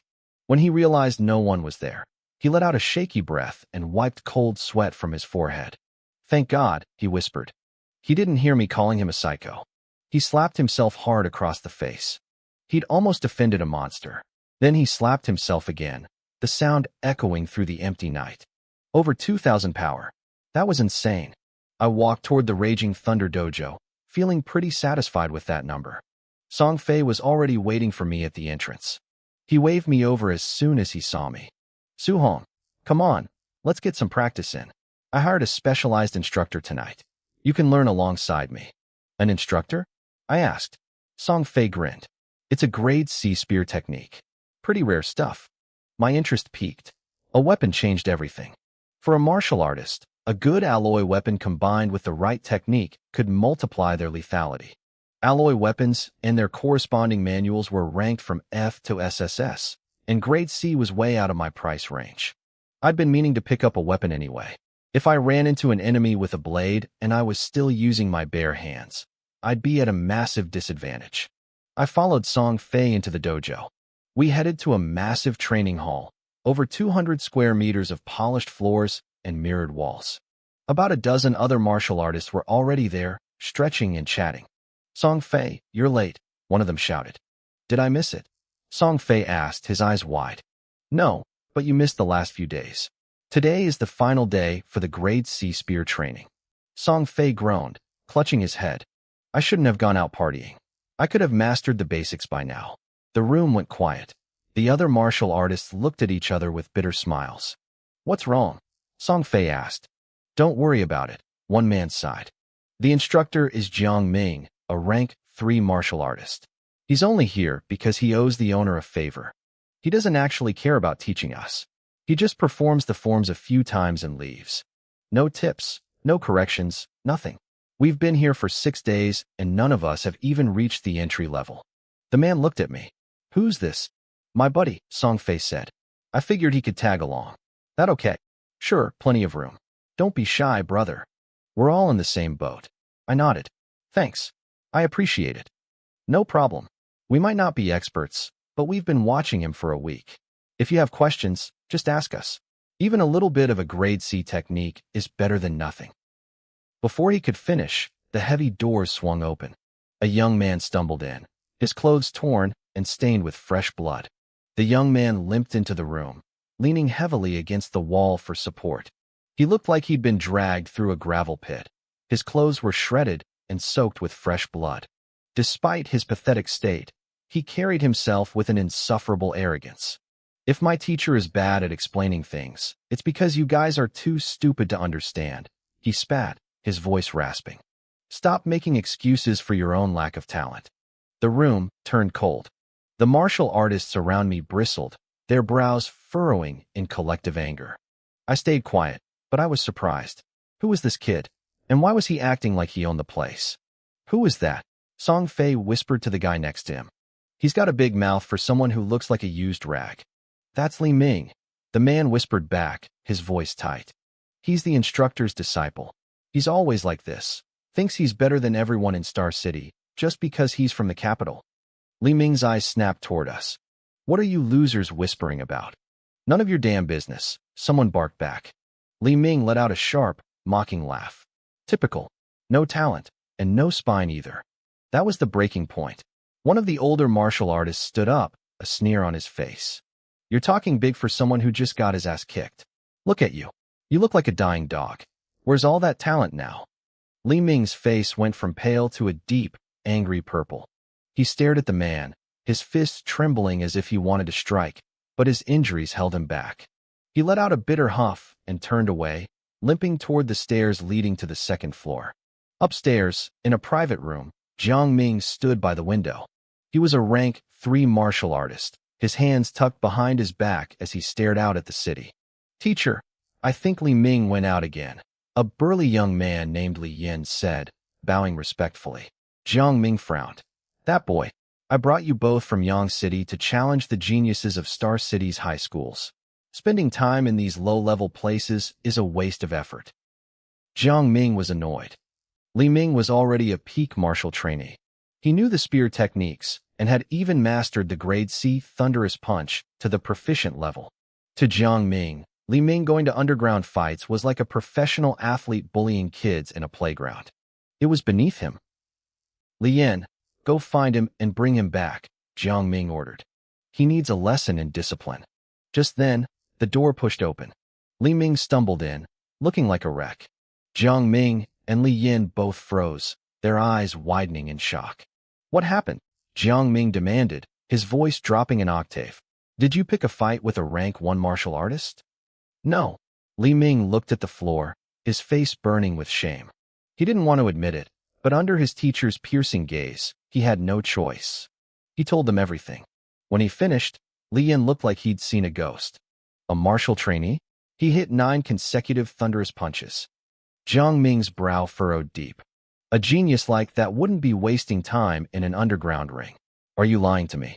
I swear, teacher, I'm telling the truth. Li Ming cried out. Jiang Ming went silent. He had hired a master who had studied the thunderous punch for decades to teach his disciples. It took Li Ming 3 months to reach the proficient stage. Li Yin, being a rank 1, reached the micro stage faster. The master had called them both prodigies. But now, a mere trainee had used the perfect stage of the punch to dismantle his student. It was hard to swallow. Seeing Li Ming's confidence shattered, Jiang Ming sighed and softened his tone. Don't compare yourself to a freak of nature like that, he said, trying to comfort him. Focus on healing. Once you're better, you and Li Yin will challenge the students at Star City High. It doesn't matter how many geniuses are out there. You only need to be strong enough to crush them. Use them as stepping stones for your future. Li Ming looked up, a spark of ambition returning to his eyes. Yes, teacher. He clenched his teeth, silently vowing to find that mysterious trainee one day and wash away this humiliation. When do we start the challenge? Li Yin asked. Jiang Ming thought for a moment. Li Ming needs a few days to recover. Let's aim for the end of the month. The end of the month? Li Yin hesitated. I think that's when Star City High has its monthly exams. Even better, Li Ming interrupted, his voice full of malice. All their geniuses will be there. We'll show up and crush them in front of everyone. Li Yin nodded. Which school first? Li Ming grinned. We start with the strongest. Star City First High? Downstairs, I was still waiting in the training hall. It had been 30 minutes. The other martial artists were getting restless, grumbling about the instructor's lack of respect. Suddenly, the doors swung open. Jiang Ming walked in, carrying a standard-issue long spear. He didn't apologize for being late. Instead, he looked at the men sitting on the floor and barked, "What are you waiting for? Get your spears." The mood in the room soured instantly, but no one dared to argue with a rank 3. Everyone grabbed a spear and fell into line. I stood at the very back, my fingers wrapping around the cold wood of the weapon. Today is the last day I'm teaching the Raging Sea Spear technique, Jiang Ming said indifferently. Watch closely. I'm only going through the forms 3 times. After that, I'm done. He didn't wait for a response. He started immediately. The other martial artists scrambled to follow, their movements clumsy and frantic. Song Fei was swinging his spear like a blind man with a stick.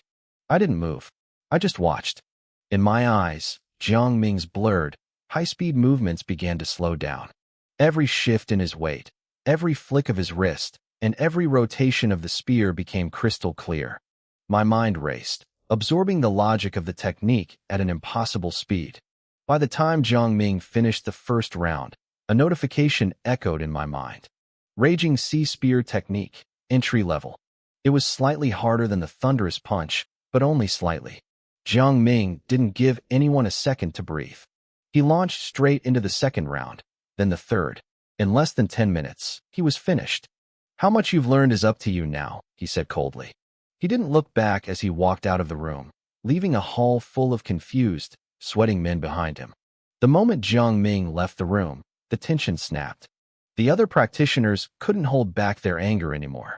They started shouting, complaining about the blatant lack of respect. What the hell was that? One man spat, slamming his spear down. If he didn't want to teach, he should have stayed home. 3 times? He barely even looked at us. Song Fei stood there, looking completely lost. This was his first day, and while the others had at least seen the forms for a week, he was starting from zero. He turned to me, his face a mask of frustration. I just saw the spear spinning like a damn firewheel, he muttered. How am I supposed to copy that? It was definitely rushed. I agreed, nodding slowly. A normal person couldn't learn anything from that. I was being honest. A normal person couldn't. But I glanced at my internal status panel. My Raging Sea Spear technique was already at the micro level. I had memorized every nuance. All I needed was a little more practice, and I'd hit perfection. The room settled into a dull buzz of conversation. Someone suggested we spar with each other to share what we'd picked up over the last 7 days. A middle-aged man waved us over with a friendly grin. Hey kid, you and your friend should join us, he called out. We haven't mastered it yet, but we've got a bit of experience. We can show you the ropes. Song Fei's eyes lit up, and he nodded eagerly. I was about to decline, but a thought stopped me. Could I gain martial points from sparring? Before I could decide, everyone had already paired up. The middle-aged man stepped toward me, leveling his spear. Come on, young man. I'll keep my energy low. Just watch my movements. He was being kind, moving slowly so I could follow. He lunged forward in a basic thrust. Thwack! His spear flew out of his hands and clattered across the floor. The man stood there, staring at his empty palms in total shock. I had moved instinctively. To me, his strike was agonizingly slow. I had parried and disarmed him in a single, fluid motion, a move that looked exactly like something Jiang Ming would do. Sorry about that, I said, feeling a bit awkward. Then, a notification chimed in my head. I opened the system. Martial points +5. My heart skipped a beat. I could actually get points from sparring. Have you practiced the spear before? The man asked, picking up his weapon with a look of pure wonder. No, I lied, shaking my head. Good grief, you're a genius, he breathed. You watched him 3 times, and you can already disarm me? He paused, his eyes widening as the realization hit him. Wait, did you already reach entry level? The commotion drew a crowd. When the man explained what happened, the other practitioners looked at me like I was a monster. They had been struggling for a week, and I had surpassed them in 9 minutes. Hey, brother, spar with me next. Me too. Teach me a few moves. Suddenly, I was the most popular person in the gym. Song Fei just stood there, jaw dropped, wondering when his average friend had become a martial arts prodigy. I suppressed a smile. To them, I was being helpful. To me, these were walking bags of points. One at a time, guys, I said. One at a time. The next hour was a blur of motion. Martial points +3, martial points +6, martial points +0.5. I sparred with over a dozen people. My points climbed rapidly, hitting 35 in no time. I noticed that since I had broken through to the near warrior stage, defeating lower-level students gave me less than it used to, but it was still a gold mine. Su Hong, are you secretly some kind of god? Song Fei asked, walking over and wiping sweat from his forehead. Maybe I just had an epiphany, I joked. Whatever it is, it's incredible, he said, holding out his spear. Think you can teach me? Sure. The others crowded around immediately. Teach us too, little brother. I looked at their expectant faces, including the kind man who had offered to help me earlier. I couldn't say no. I told them to line up and watch. I'll go slow, I said. Try to mirror my flow. I gripped the spear. As I moved, the air seemed to hiss. The spear was like a dragon diving into the ocean, powerful and relentless. The practitioners whispered frantically among themselves. That's not just entry level, someone gasped. I've seen the top disciples practice. This feels like micro-level mastery. I didn't stop. I went through the form 3 times. With each rotation, my own understanding of the technique skyrocketed. By the end of the 3rd round, I checked my panel again. Raging Sea Spear Technique. Great success. I gripped the wood of the spear, feeling the power thrumming in my arms.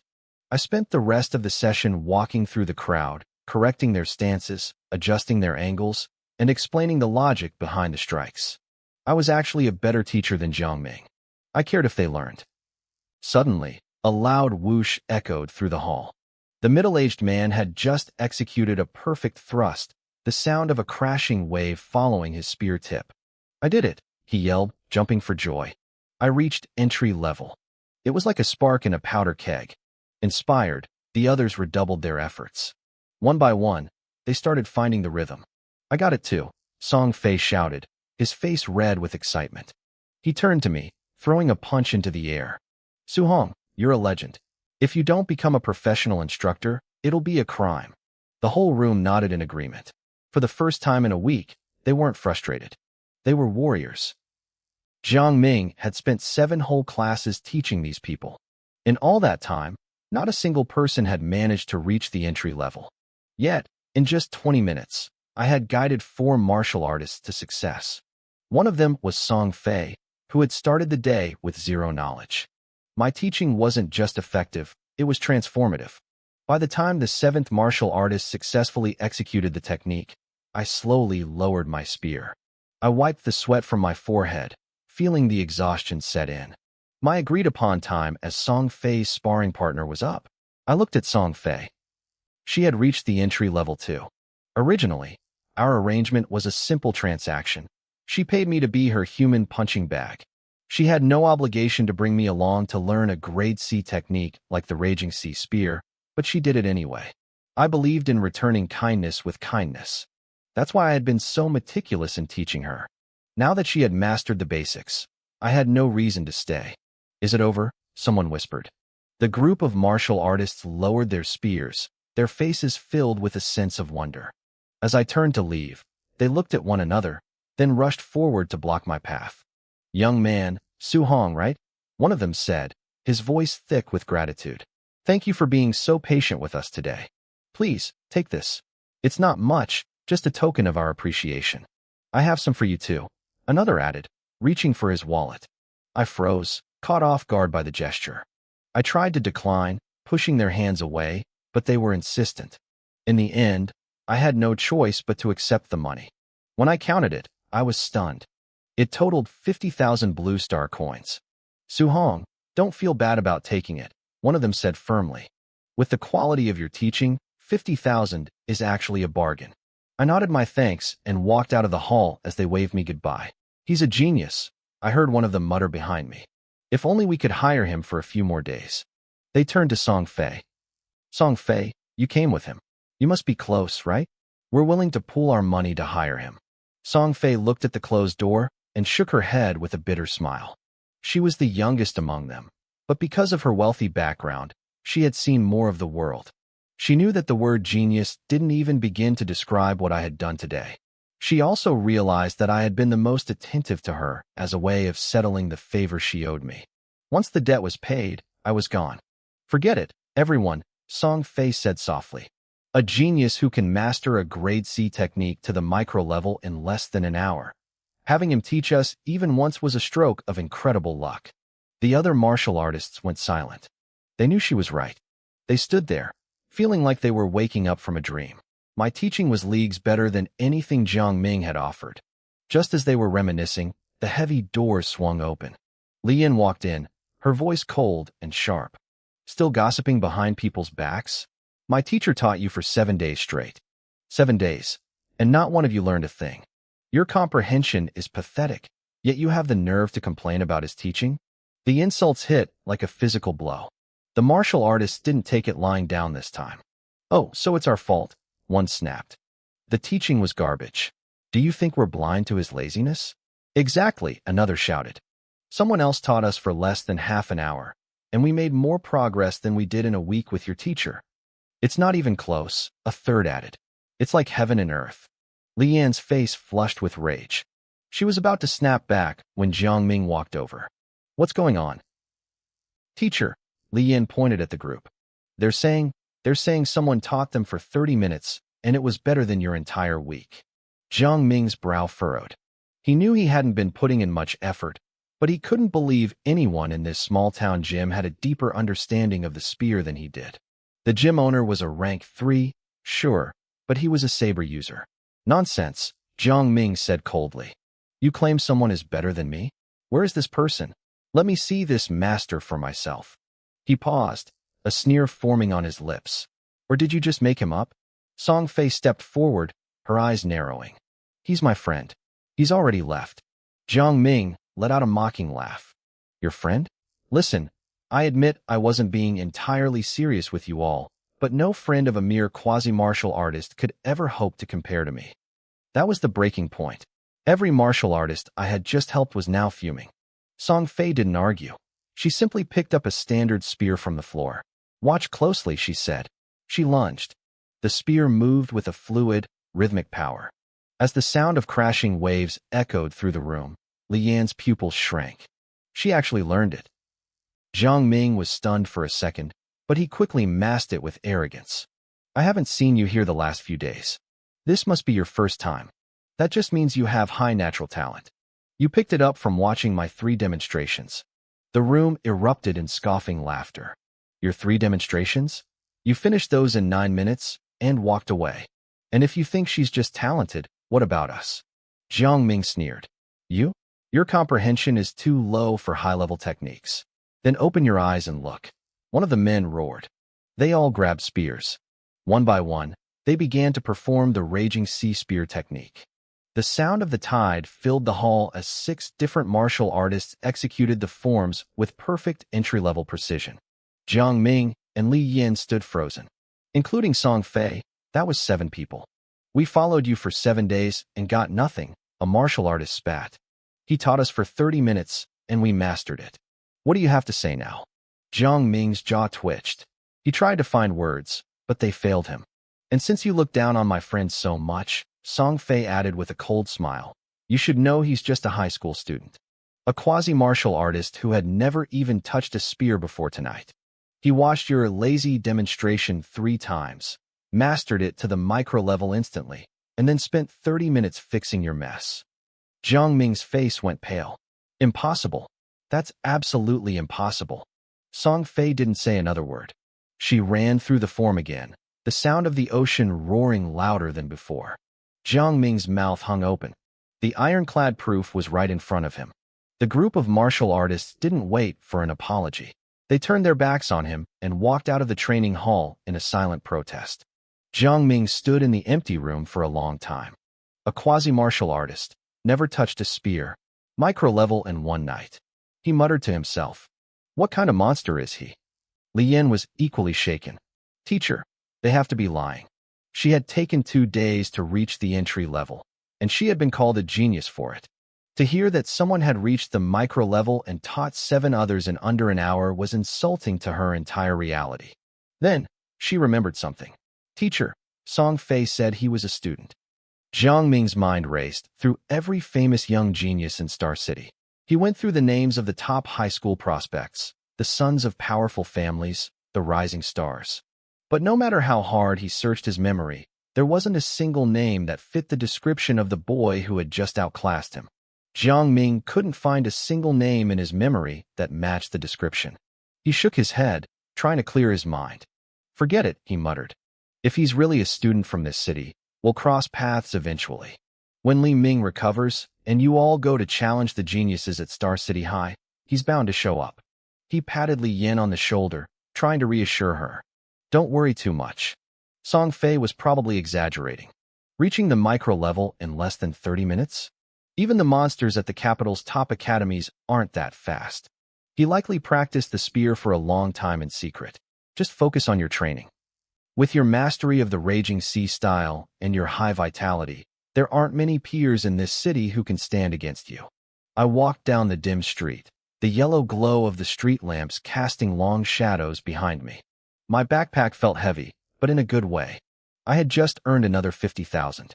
Combined with my previous savings, I had 210,000 credits. I adjusted the straps, feeling a sense of relief wash over me. Rent, school fees, everything that had been crushing my family was suddenly taken care of in a single night. In this world of martial arts, strength truly was everything. If you had power, you had wealth. I looked at the bulging bag and felt a cold determination settle in my chest. I never wanted to feel that helpless again. I pulled up my system panel as I walked. My vitality sat at 91.7, and my spirit was at 23. My Raging Sea Spear technique was at great success, while my other skills like Thunderbolt and Diamond Fist were at perfection. I had 35 martial points left to spend. Back at the martial arts hall, I had focused on teaching others, so my spear technique hadn't progressed. Plus, I didn't even own a spear. I realized I needed to buy a proper alloy weapon soon. The spear felt right in my hands. It felt like it was meant to be my primary weapon. I looked at my stats. The most urgent task was increasing my vitality. Without a guidance technique, relying on normal exercise was painfully slow. In this world, quasi-martial artists are stuck in a bottleneck. You can't absorb the energy of heaven and earth because it's too violent for a weak body. If you try to take it in before your vitality hits 100, you'll literally explode. It was a lesson learned through centuries of bloody history. I needed to reach rank 1. I didn't hesitate and dumped all 35 points into my vitality. Immediately, a warm current flooded my limbs. My blood began to churn, racing through my veins like a mountain stream. It wasn't painful, just intense. After a few minutes, the sensation faded. I checked the panel again. Vitality, 95.2. I was only 4.8 points away from becoming a rank 1 martial artist. I was so close. But my points were gone again. I needed a new way to earn them. Then it hit me. The school's monthly exams were coming up in 6 days. The top 10 students got rewards, and the combat would definitely give me points. But I couldn't wait 6 days. I needed money for that alloy spear now. As I passed a small convenience store, a news broadcast caught my ear. Beast activity outside Star City is increasing. The city lord is calling for martial artists to hunt them down. High bounties are being offered. My eyes lit up. Killing beasts would give me points and money. Plus, I thought back to the moment I killed Lin Ping in the ring. It was my first time taking a life, and honestly, it had left me feeling a bit unsettled. I needed to get used to the sight of blood if I was going to survive this world. The wilderness it is, I decided. Tomorrow, I'd head out. Since the college entrance exams were close, the school let us decide our own schedules anyway, as long as we showed up for the monthly test. Across town, in our cramped, aging apartment complex, my uncle Su Guoming was limping home. He moved slowly, his face twisted in pain as he clutched his lower back. He had strained it yesterday, but spent all day hauling heavy crates anyway. We needed the money. He stood at the bottom of the stairs and sighed, looking up at the 5 flights he had to climb. He felt a wave of powerlessness. After a moment of silent frustration, he gripped the railing and began the slow, agonizing ascent. It took him 15 minutes just to reach our door. He paused, rubbed his face to force a smile, and walked in. My younger siblings, Xiao Hai and Xiao Ming, were in the tiny living room, drenched in sweat as they practiced their horse stances. "Dad, you're back," they chirped. He nodded, his heart aching with a mix of pride and guilt. My aunt came out of the kitchen, still wearing her apron. Seeing him clutching his back, her face fell. She rushed over to help him sit. "I didn't get it," he whispered to her. They had hoped to get an advance on his salary. She looked disappointed but forced a smile. "We'll find another way. Let me get the ointment." Just then, the sound of a key turned in the lock. "I'm home," I called out. My uncle quickly grabbed my aunt's arm and shook his head. He didn't want us kids to worry. I walked in, unable to hide the grin on my face. "Brother," the kids shouted. "Xiao Hong, why are you so happy?" my uncle teased, trying to hide his pain. "I haven't seen you look like this in a long time. Don't tell me you actually broke through and became a quasi-martial artist?" It was a joke. He knew how hard it was to raise vitality when you were poor. I blinked, pretending to be shocked. "Uncle, how did you know?" The room went silent. Xiao Hai and Xiao Meng were so startled they lost their balance and fell right onto their butts. They scrambled up, rubbing their backsides, eyes wide. Wait, are you serious? I looked at my family, my smile widening. I'm serious. I'm a quasi-martial artist now. Su Ming and Su Hai rushed forward, wrapping their arms around me. Their small faces were full of pure worship. My uncle and aunt were beaming, their smiles coming from the bottom of their hearts. They were genuinely happy for me. But as my uncle, Su Guoming, laughed, I saw a shadow cross his eyes. His heart was heavy. Earlier that day at work, he had chatted with some colleagues who also had kids in school. That was how he found out the registration fee for the 5 core martial arts subjects was a staggering 30,000 yuan. Even worse, it had to be paid within a week, or I wouldn't be allowed to take the courses. It was a massive burden, yet I hadn't breathed a word about it to the family. He felt a deep sense of shame, thinking he was dragging me down. He silently resolved to beg his boss for an advance again tomorrow. He had to get that money together, no matter what. Xiao Hai, Xiao Ming, uncle, aunt, come here for a second, I said with a mysterious grin. I pulled the 4 of them toward the dining table. What is it? Su Guoming teased, trying to match my mood. Don't tell me you have a surprise for us. It's definitely a surprise, I laughed. I swung my backpack onto the table and unzipped it. Then, I started pouring.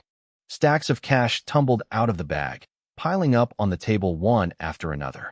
Su Guoming, Aunt Chinlan, and the 2 kids just stood there, frozen. 20 stacks. Then one more.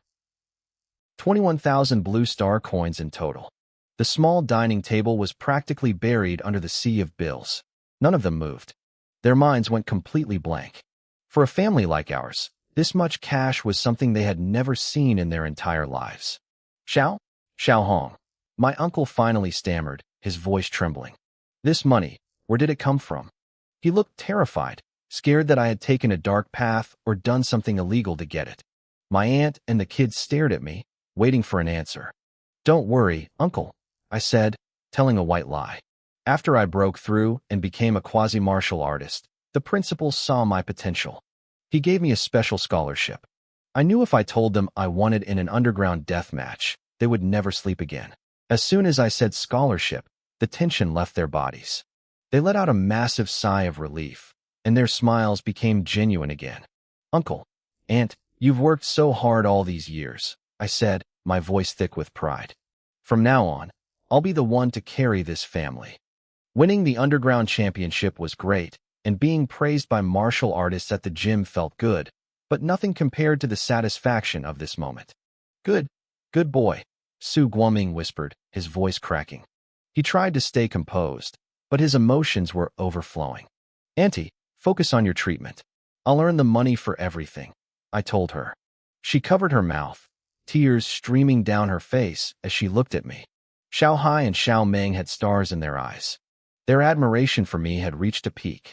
That night, nobody really slept. My uncle and aunt stayed up talking in their room, their voices full of wonder and relief. Meanwhile, the kids dragged me around, asking a million questions. Every time I showed off a tiny bit of my strength, they cheered and clapped like I was a superhero. The next morning at breakfast, my uncle and aunt pushed the money back toward me. They insisted I was at a critical stage in my training and couldn't afford any distractions. They wanted me to keep it all. After a long argument, I managed to force them to keep most of it, only taking 50,000 for myself. They kept trying to persuade me to take more, so I eventually just bolted out the door. I'm staying at school to train for a while. Don't wait up, I shouted back. Walking down the street, I let out a long breath. Still not enough, I muttered. If I had brought home 2 million instead of 200,000, maybe they wouldn't have been so hesitant to spend it. It was time to hunt some beasts and make real money.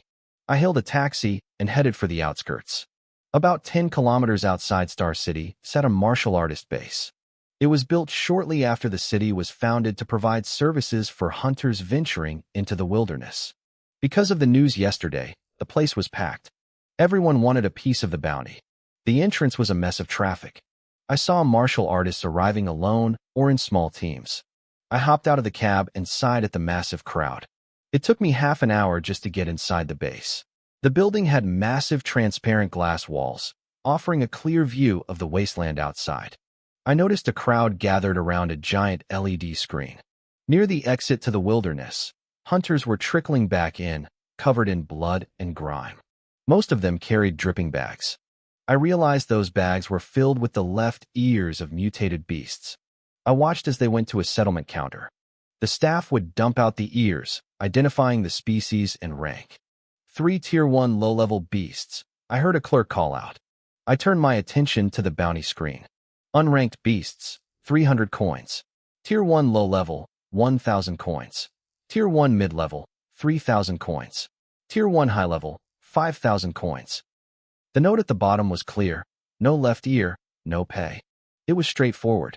With my current strength, Tier 1 low levels would be easy pickings. 10 of them meant 10,000 coins.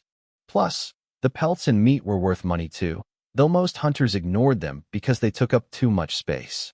I headed for the exit to the wilderness, but the line was long. I hope they haven't killed everything nearby already, I thought. Suddenly, a loud, gruff voice cut through the chatter. Move it. Out of the way. I looked over. A team of 5 Tier 1 martial artists was walking past everyone, led by a cocky-looking young man. They were blatantly cutting the line. There were stronger teams waiting, even some Tier 2 martial artists, but surprisingly, everyone stepped aside without a word. The arrogant guy smirked and led his team through the gates.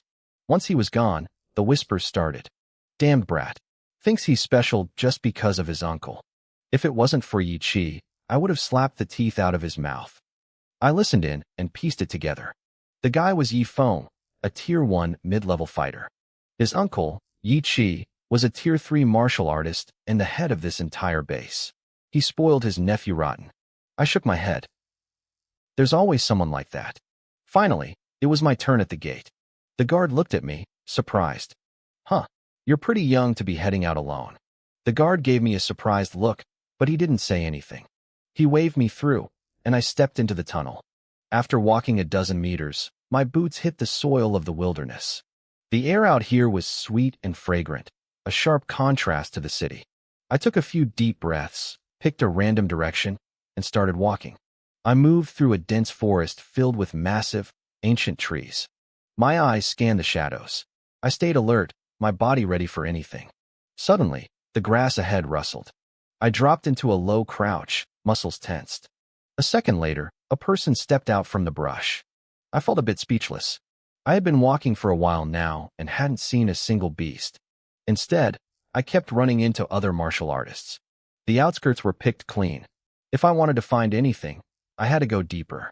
I shook my head and decided to pick up the pace. I leaped into the air, my body nearly parallel to the ground. I kicked off the air itself with a sudden burst of power.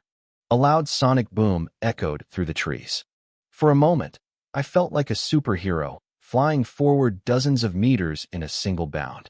I kicked again mid-air, my speed increasing until I vanished into the deep forest. 10 minutes later, I finally found my first target. It was a wolf, 2 meters long with tusks curved like crescent moons. I recognized it immediately from my school textbooks, a Tier 1 mid-level beast, the ghost moon wolf. The wolf's mouth dripped with saliva. Its oily green eyes were locked onto me, sensing my blood energy. After a moment, a look of predatory joy flashed in its eyes. To this beast, I was the weakest human it had encountered all day. It let out a chilling howl and lunged. Its jaws snapped toward my throat. My breathing quickened, and my body tightened instinctively. That feeling of life and death being decided in a split second made me feel strangely alive. My hands were actually trembling with excitement. As the wolf flew through the air, my mind became incredibly clear. I didn't hesitate. I ducked low, sliding right under its belly. My eyes turned cold. I threw a punch. 9 thunderous cracks rang out as my fist connected. The wolf's abdomen caved in. It slammed into the ground and stopped moving within seconds. I let out a long breath, my heart racing with adrenaline. Then, my face twisted in disgust. The smell of the wolf's saliva hit me. It was beyond foul. I held my breath, reached down, and ripped the left ear off the carcass. I tossed it into my backpack and kept moving. As I walked, I replayed the fight in my head. That duck, I hadn't even thought about it. It was like a reflex. Before I gained my new abilities, my reaction time was never that fast. It felt like my body knew exactly what to do before my brain even processed the threat. It seemed my peerless talent wasn't just about learning techniques. It had maxed out my combat instincts too. I hadn't noticed this during the underground fights because those opponents were too weak, but against a beast, the difference was obvious. I needed to test this again. I pushed further into the forest where the beasts were more common. It didn't take long to find a massive black bear. A Tier 1 mid-level furious black bear. "Come on," I said, beckoning with my finger. The bear lived up to its name. Seeing my provocation, it let out a roar that shook the trees and charged. Its mountain-like body made the ground tremble with every step. It swung a massive paw at me. I stepped aside easily. The bear attacked again and again, but it couldn't even touch a thread of my clothes. After 10 minutes, the bear was huffing and puffing, exhausted. I stood a few feet away, my breathing steady, not a single hair out of place. My combat instincts were definitely maxed out. A mid-level beast couldn't even graze me. This talent was terrifying. Test over. Time to finish this. The bear roared one last time and tried to lift its paw. Before it could, a loud boom echoed. A wave of pain hit the bear. It looked down, confused, only to realize its front paw was gone. It looked up just in time to see my fist expanding in its vision. Its head exploded. I jumped back quickly to avoid the mess. The bear's massive body slumped to the ground, shaking the earth. I stepped forward, took the left ear, and turned to leave. Suddenly, I heard a sharp whistle of air behind me. My instincts kicked in, and I blurred to the side. A long spear slammed into the spot where I had just been standing. "Oh, fast reactions," a voice said. I looked over. A thin, scrawny man was pulling his spear out of the dirt. He pointed the tip at me and grinned. "Kid, hand over the ears you've collected. Do it, and I might let you live." "You don't hunt beasts? You just hunt people?" I asked, my face expressionless. "Young people are so naive," the man sneered. "Why hunt beasts when robbing is so much faster? Ears or your life. I'll give you 3 seconds." I started to speak, but then my eyes landed on his weapon. I smiled. "Is that an alloy spear?" The man blinked, caught off guard. "Duh. What else would it be?" "What grade?" "First grade alloy." "Wait, why am I answering you?" He realized I was stalling and turned red with rage. "You had your chance. Die." He lunged, the spear tip aimed straight for my throat. I didn't even flinch. I just looked at the weapon with a hint of disappointment. "Only first grade. Well, I guess it'll do for now." The man laughed, thinking he had me. But just as the spear was about to pierce my skin, his vision blurred. His hand went numb, and he instinctively let go of the weapon. A split second later, a foot slammed into his chest. He flew backward, crashing into an ancient tree with a sickening thud. He slid to the ground, coughing up a mouthful of blood. He looked dazed, having no idea what had just happened. "Not bad," I said, weighing the spear in my hand. "Alloy weapons really do feel better than the wooden ones at school." The man swallowed hard. He realized he had messed with the wrong person. "Look, kid, I lost. The spear is yours. Consider it a gift." "Is that so? You're actually a pretty nice guy," I replied. "Go ahead. Leave." The man forced a smile and turned around. As he walked away, his eyes filled with malice. Suddenly, he heard a sound like a crashing tidal wave behind him. He started to turn, but before he could see anything, the spear whipped through the air. It struck him with such force that his chest collapsed instantly. He was sent flying, tumbling across the dirt. He looked up at me as I walked toward him, spear in hand. "You," he wheezed, blood leaking from his lips. "You said you'd let me go." The skinny man looked up at me, his eyes wide with disbelief. He struggled to lift his head, gasping for air. I looked down at him and gave him a bright, cheerful smile. "I lied," I said softly. His eyes bulged. I could see the pure hatred burning in them as he tried to force out one last word. I didn't give him the chance. I lunged forward, and the spear tip tore through his heart. The light in his eyes faded instantly. His head hit the dirt with a heavy thud. I stood over the body, waiting for the rush of adrenaline or the wave of nausea. It never came. When I killed for the first time, I felt a tremor in my soul, a physical sickness that made my stomach churn. Now, nothing. I had changed. I noticed the backpack the man was wearing and pulled it off his corpse. When I zipped it open, my breath caught. Inside were at least 20 left ears from various ferocious beasts. He wasn't lying about one thing. Killing and robbing really was the fastest way to get rich. I packed the ears away. A part of me realized how much I could gain by doing this, but I shook the thought away. I wouldn't kill someone without a reason or a grudge. I wasn't that desperate. Not yet. I started to walk away, then slapped my forehead.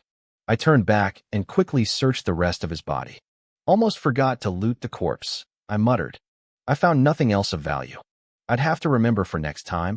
I was still a bit of a rookie at this. As I trekked deeper into the woods, I pulled up my system panel. My martial points had reached 38. Without a second of hesitation, I dumped all 38 points into my blood chi. A violent shudder ran through my body. That familiar, surging heat flooded my veins.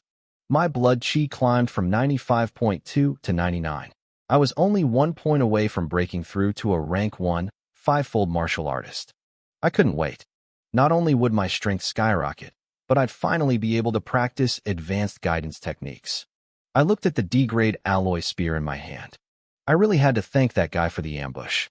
With a real weapon, I could finally push my great success level Raging Sea Spear technique toward the perfect realm. But first, I needed a target to test the blade. That night, I found a secluded cave. I hauled a massive boulder over to block the entrance and lit a small campfire. I checked the panel again. My martial points were back up to 32 after a few more kills. It was time. I licked my lips and funneled the points into my blood chi. The moment the number hit 102.2, my body exploded with power. My blood felt like a crashing tidal wave, roaring through my arteries. My skin turned scalding hot, and my limbs felt like they were being forged in a furnace. Crack. My muscles swelled so rapidly that my sleeves tore open, exposing arms corded with thick, bulging veins. It took several minutes for the intensity to fade and for my muscles to settle back into a lean, powerful frame. Rank 1, 5-fold. I clenched my fists, feeling a level of strength that made my previous self look like a child. This feeling, this constant evolution, was becoming an addiction. Over the next 4 days, I became a ghost in the forest. I hunted relentlessly. By the end of it, my Raging Sea Spear technique finally hit the perfect realm. Every time I thrust the spear, the air itself seemed to roar like a tsunami. I could shatter the spine of a mid-stage rank 1 beast with a single strike. I was no longer the soft high school student who had entered these woods. My eyes were cold, my movements sharp and predatory. I looked like a veteran hunter who had spent years in the wild. On the 4th day, I stopped in my tracks.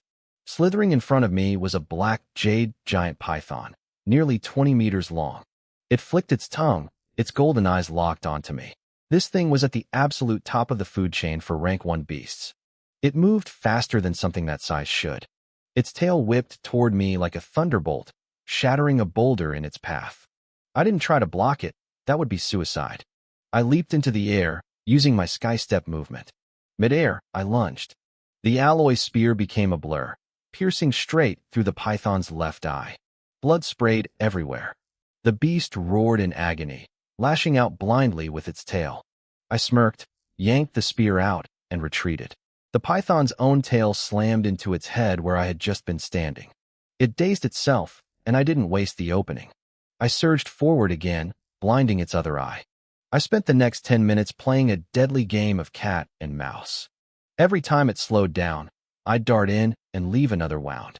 Eventually, the massive creature collapsed, unable to even lift its tail. I stepped in and finished it.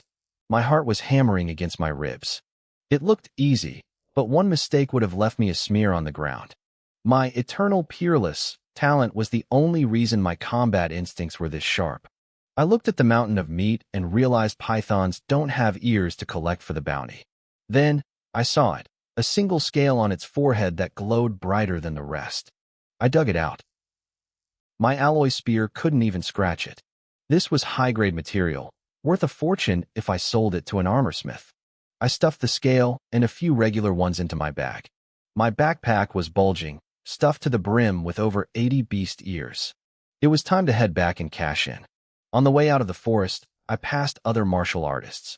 They saw my bloody clothes and my overflowing bag, and I saw the greed in their eyes. But when they looked into my cold stare, they backed off. They knew a hard character when they saw one. But then, A group of 5 blocked my path. I recognized the leader immediately, Yifeng. I didn't want trouble, so I tried to pivot and take another route. Stop right there, Yifeng barked. I didn't stop. I kept walking. Yifeng's face darkened. He gestured to the men with him. A large, middle-aged man stepped forward, eager to please his boss. He had been riding Yifeng's coattails all week, robbing weaker students. He looked at me, seeing only a lone teenager, and grinned. Young Master Yi, he's just a kid. Let me handle this. Most people in this forest were weak. They didn't want to fight, so they just handed over a portion of their beast ears to buy a moment of peace. The middle-aged man stepping toward me had been following Yifeng like a loyal dog. He hadn't killed a single beast himself all week, yet his backpack was overflowing with stolen loot. He was desperate to stay in Yifeng's good graces, and seeing me defy his boss gave him the perfect chance to show off. Yifeng nodded, a cruel smirk playing on his lips. Fine. You take him. Don't kill him, though. Just cripple him. Consider it done, the man barked. He lunged forward, his heavy boots thumping against the forest floor. He closed the gap in seconds, throwing a massive punch aimed straight for my spine. He thought I was an easy target. He was wrong.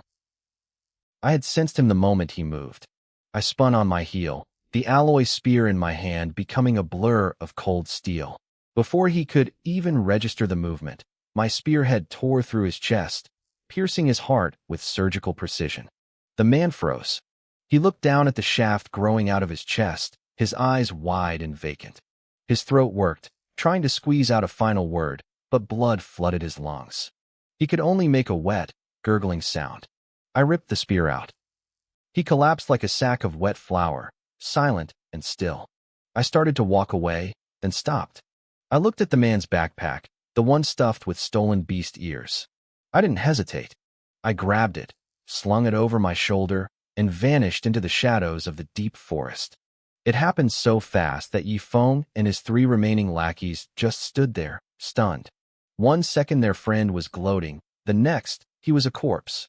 That guy was a mid-level rank 1 martial artist. One of the men stammered, his voice trembling. And he just died? Shock turned into pure, cold dread.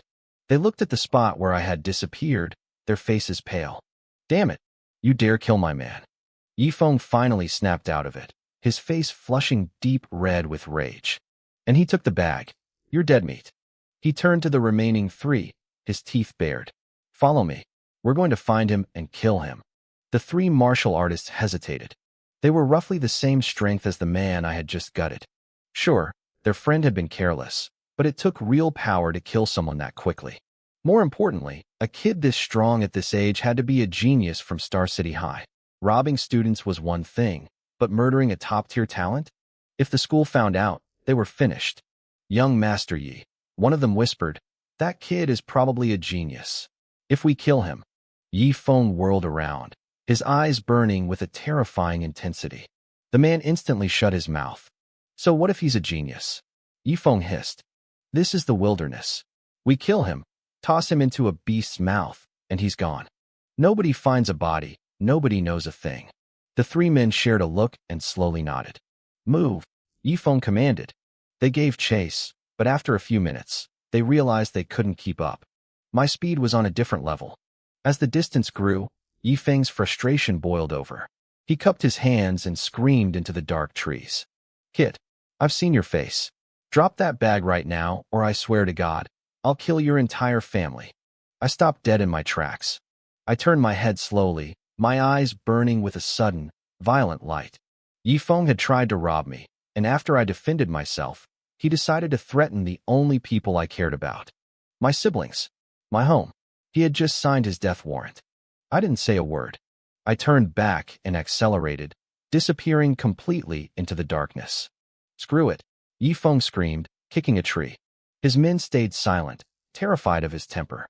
After a moment, Yifeng turned back toward the edge of the forest. He took the bags, so he has to go back to the base to cash them in. We'll head to the entrance and intercept him there. Move out. One of the men looked at the darkening sky. Young master, it's night. The beasts get aggressive. Maybe we should wait until morning. No, Yifeng barked. If we wait, he'll slip away under the cover of night. We're going now. They started trekking through the gloom, Yifeng cursing my name with every step. The three martial artists were just as miserable. They had been enjoying an easy week of bullying, and now they were forced into a dangerous night march because of some brat. If I see him again, I'm the one who's going to gut him, one of them grumbled. Don't get ahead of yourself, another replied. If that useless idiot hadn't let his guard down, we wouldn't be in this mess. They kept bickering, their voices echoing through the trees. Suddenly, a shadow exploded from the brush. A spear flashed like lightning, driving straight through the heart of the man who had just spoken. The attacker didn't linger. Before the body even hit the ground, the shadow had vanished back into the foliage. It was too fast, too clean.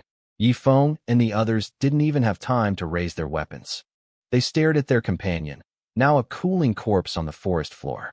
It's him. That kid. Yifeng's voice cracked with a mix of rage and terror. He realized then that I hadn't run away. I was hunting them. The remaining two martial artists felt the hair on their necks stand up. They weren't the predators anymore. They were the prey. Faster. Get out of this hellhole. Yifeng choked out, his bravado crumbling. They stopped talking. They stopped cursing. They moved in a tight formation, eyes darting frantically toward every rustle in the leaves. Suddenly, a loud crack echoed from the left. They spun around, weapons raised, hearts hammering against their ribs. They stared into the darkness for 10, 20 seconds. Nothing happened. I was toys with them, shredding their nerves bit by bit. I'm going to kill him. I'm going to kill him. Yifeng muttered, his voice trembling. Why won't he just come out and fight like a man? Right, brother? He waited for a response. None came. Yifeng and the last remaining martial artist froze. A cold pit formed in their stomachs. They slowly turned around. Thud! The third man was lying on the ground, a fresh hole in his chest. He was dead before he could even scream. Damn it! Damn it all! Yifeng shrieked, his mind snapping. The last guard grabbed his arm, his face white as a sheet. Young master, stop screaming. We have to go. Now. They bolted. They ran until their lungs burned, desperate to reach the light of the base. But after a few hundred yards, they skidded to a halt. Standing in the middle of the path, bathed in the faint moonlight, was a lone figure holding a spear. It was me. Yifeng let out a shaky breath, a manic grin twitching on his face. So, you're finally done hiding? You're not going to ambush us anymore. The last guard leveled his sword at me, his eyes locked on my every move. I looked at them, my expression cold and empty. To me, they were already dead. There are only two of you left, I said quietly. I don't need to hide anymore. I wasn't going to give Yifeng a quick death. Not after he threatened my family. You think you're special? Yifeng spat, his voice rising in a desperate fury. I'll show you who you're messing with. Yifeng lunged at me, his body blurring with speed. The last remaining guard followed close behind him, desperate to end this. I didn't back down. I tightened my grip on my spear and thrust it forward, meeting Yifeng's strike head-on. The impact vibrated up my arms. Yifeng's face paled. He let out a muffled grunt and staggered back several steps. He looked at me, his eyes narrowing with a newfound gravity. He was a rank 1 high-stage martial artist. He hadn't expected a student like me to force him back with a single blow. I didn't give him time to recover. Sensing the opening, I ignored Yifeng and pivoted toward the guard. My spear movements became wide and aggressive, heavy with a suffocating pressure. Within seconds, I found an opening and drove the blade home. The guard collapsed. I flicked my wrist, sending a spray of blood from the spear tip onto the grass. Yifeng's expression turned deathly pale. In just a few hours, his 5-man team had been whittled down to just him. Now it's your turn, I said. My voice was cold. I began to walk toward him, step by deliberate step. You think you've won? Yifeng sneered. When we were barely 10 feet apart, he suddenly raised a finger. Die! A sharp burst of energy shot from his fingertip, traveling at a terrifying speed toward my chest. My instinct screamed. I twisted my body midair, feeling the wind of the projectile brush past my ribs. The energy blast hit a massive tree behind me, snapping the trunk in half like a dry twig. My pupils shrunk. I felt a surge of genuine caution. Yifeng let out a jagged laugh. This is a grade B martial technique. The void-piercing finger. My uncle, the base commander, taught it to me himself. He looked confident again. Most martial artists hunting out here came from humble backgrounds and only had access to low-grade techniques. Even a rank 2 martial artist would struggle against this move. You should have stayed hidden like a rat, Yifeng barked. Now that you've shown your face, you're dead. He began firing again. Beams of white energy streaked through the air like lethal ribbons. I was forced to dodge repeatedly, unable to get close enough to use my spear. Peasant, you're nothing but a lucky peasant. Yifeng mocked. He thought he had the upper hand. He didn't notice that every time he fired, my eyes were locked onto his hand. I was watching the flow of his energy, the positioning of his fingers, and the rhythm of the release. I was analyzing everything. A few minutes later, Yifeng fired another shot. This time, I pretended to be exhausted. My reaction was a split second too slow. The beam was inches from my chest. Got you, Yifeng grinned. But then, I dropped my spear. I raised my own finger and pointed it directly at his incoming blast. Zap! A near-identical beam of energy erupted from my fingertip. The two attacks collided in midair, exploding with a violent crack before vanishing into smoke. Yifeng froze. His jaw dropped. What, how? How do you know the void-piercing finger? He didn't want to believe it. He fired again. I fired back, matching him blow for blow. As I did, I tilted my head, refining the technique in my mind with every shot. You're learning it. Yifeng shrieked, his voice cracking with pure terror. You're learning it right now? It wasn't just shock anymore. It was soul-deep fear. It had taken him a full month under a master's guidance just to reach the basic level of this grade B technique. His uncle had called him a genius for it. Yet here I was, mastering it in the middle of a life-and-death struggle. He looked at my indifferent face and felt a chill run down his spine. He realized he hadn't just ambushed a student. He had provoked a monster. He started to back away, firing desperate shots to keep me at bay while he tried to flee toward the forest edge. But my energy was changing. I pointed my finger again. This time, the beam was twice as thick and twice as fast. It shattered his defense and tore straight through his thigh. Yifeng screamed and tumbled to the ground, clutching his bleeding leg. Proficient level. He gasped, looking at me like I was a ghost. You reached the proficient level in minutes? You're not human. I kept walking. He saw the killing intent in my eyes and began to shake. Don't kill me. My uncle will hunt you down, he sobbed, sweat pouring down his face. Wait, I'll give you the manual. It's right here in my pocket. Just let me go. I'll never bother you again. If I kill you, I said softly, it's mine anyway. I didn't let him speak again. I fired several beams in quick succession, piercing his heart and his forehead. He slumped over dead. I didn't feel any remorse. The moment he threatened my family, his life was forfeit. I knelt down and searched his body. My hands didn't shake anymore. I was becoming an expert at this. I pulled a small book from his jacket. Void-piercing finger, grade B. A small smile touched my lips. My innate talent was incredible, but having the actual manual would allow me to push this technique even further. I tucked it away and grabbed the 5 heavy bags of monster materials his team had collected. Each one was worth a fortune. By the time the sun began to peek over the horizon, I was trekking back toward the base, carrying 6 massive backpacks. Suddenly, a mutated black bear lunged from the brush, roaring in fury. I didn't even reach for my spear. I simply raised a finger. A beam of energy the size of a man's arm tore through the air, punching a clean hole through the bear's heart. It dropped instantly. Perfected, I whispered. The void-piercing finger is finally at the perfect level. The power was incredible.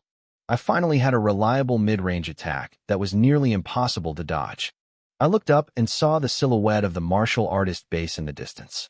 I stopped for a moment, thinking about my next move. I pulled the void-piercing finger manual from my pocket one last time. My heart hardened. I didn't hesitate. I struck a match and watched the pages turn to ash. Yifeng, the man I had just killed, was the leader of this martial artist base. He was a rank 3 powerhouse. Right now, I couldn't afford to provoke someone like that. If any evidence linked me to his death, I was finished. Caution was my only shield. Besides, I had already reached the perfect level with the technique. The physical book was useless to me now. I adjusted the straps of the 6 massive backpacks and began the long trek back. The sun was just starting to crest the horizon when I reached the martial artist base. Even at dawn, the place was a sea of people. It had been several days since the hunting season began, and weary warriors were finally returning from the wilderness. The settlement point was packed.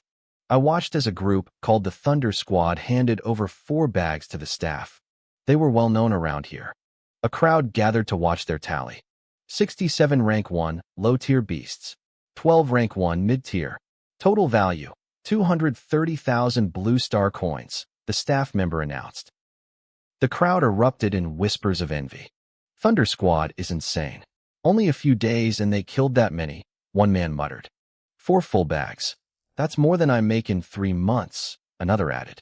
Even the staff member smiled. You guys have brought in the most materials I've seen all week. The members of the Thunder Squad puffed out their chests, soaking in the admiration. Holy crap! A shout rang out from the base entrance, loud enough to echo across the entire plaza. Everyone turned to look. Then, the silence became deafening. I walked through the gates, my clothes soaked through with dried monster blood. I looked like a mess, clutching my spear, but it was the load on my back that stopped everyone's breath. I was carrying 6 bulging backpacks. They were so full that fresh blood was still dripping from the seams, staining the ground behind me. Are those all monster ears? Someone whispered. 6 bags?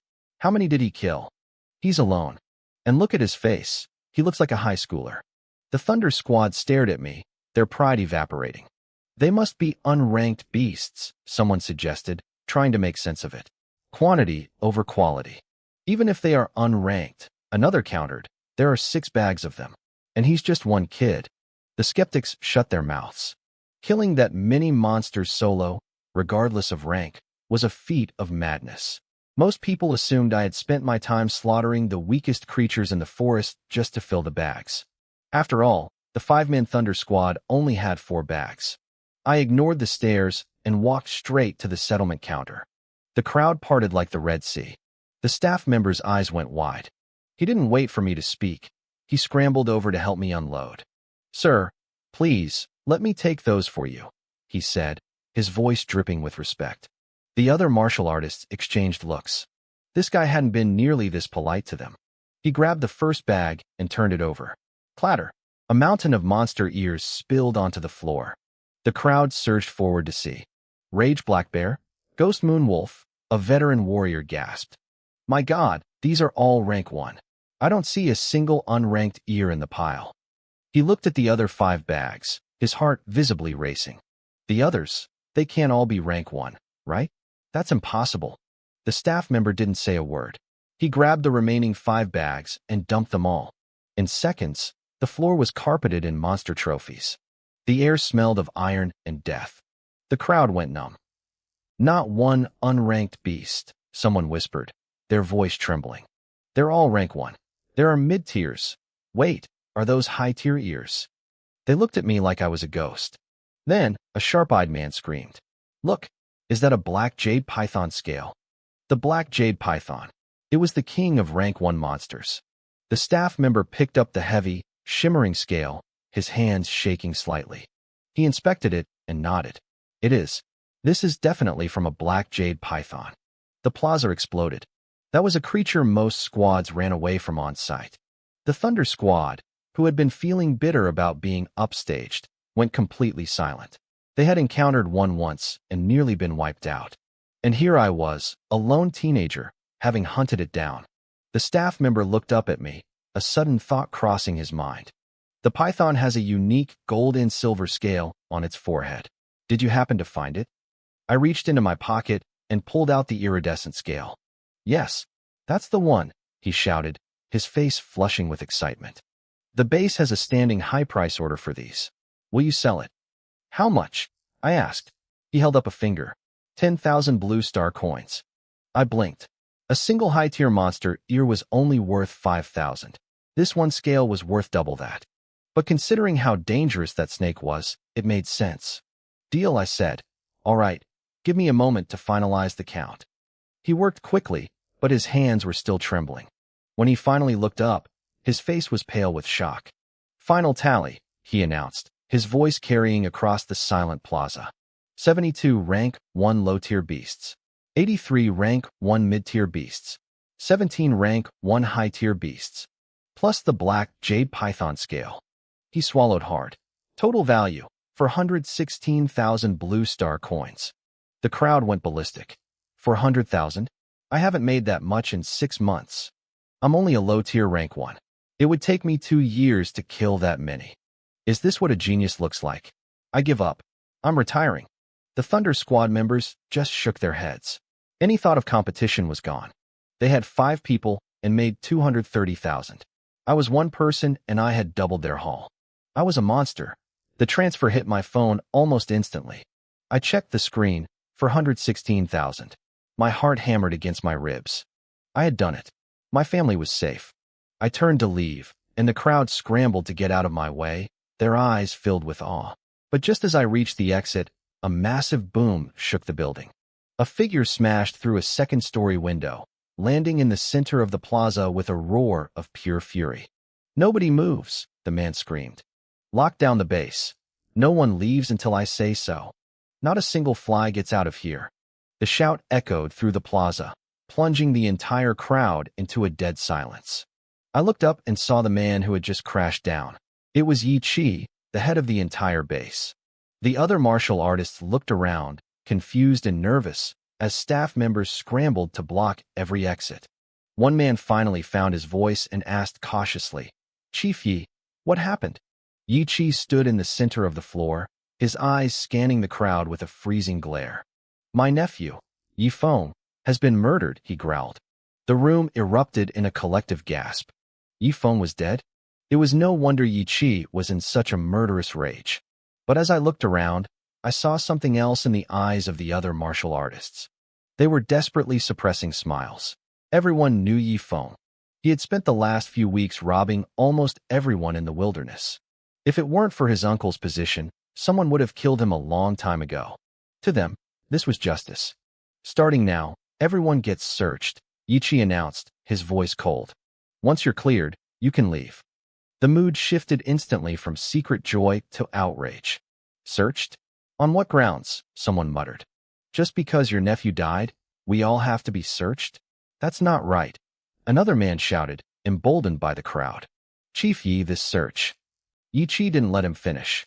He let out a cold snort, his eyes flashing with killing intent. Yi Feng was carrying a grade B weapon. Whoever killed him definitely took it. Until you're searched and cleared, nobody leaves. A grade B weapon? The crowd went quiet. Yi Chi was truly wealthy to give his nephew something that valuable. But even so, the thought of being frisked like criminals left a bitter taste in their mouths. Still, looking at the fury on Yi Chi's face, nobody dared to speak up again. They knew if they refused now, they wouldn't live to see tomorrow. The staff began moving through the ranks, searching the martial artists one by one. Yi Chi stood to the side like a hawk, his eyes boring into every face. Suddenly, his gaze drifted toward the exchange counter. He saw the mountain of beast ears I had just turned in. "Who killed all these?" Yi Chi asked sharply. Every head in the plaza turned toward me. The staff pointed me out, and Yi Chi's heavy, oppressive gaze landed squarely on my face. When he saw how young I was, a flicker of surprise crossed his eyes. He walked over, frowning. "You're a low-tier rank 1, he said, his voice dropping an octave. "You killed all these beasts yourself?" He paused, his tone turning icy. "I think you killed my nephew and robbed his bag. You were bold enough to come back here and settle the loot, weren't you?" The other martial artists looked at me with pity. I was a dead man. "Search him. Now," Yi Chi barked. A staff member stepped toward me, but I didn't let him get close. I leveled my spear at his chest. He froze instantly. The crowd gasped. They couldn't believe I was actually resisting. "You dare refuse?" Yi Chi's face twisted with rage as he stomped toward me. Before he could speak, I looked him in the eye, my face expressionless. "I am a student at Star City First High." That single sentence made Yi Chi stop in his tracks. He looked at my young face, then back at the mountain of beast ears. I could see the hesitation in his eyes. A student from First High who could kill that many beasts was a certified genius. He didn't care about offending the average martial artist. But offending a future powerhouse was a different story. His expression softened slightly, though his voice remained firm.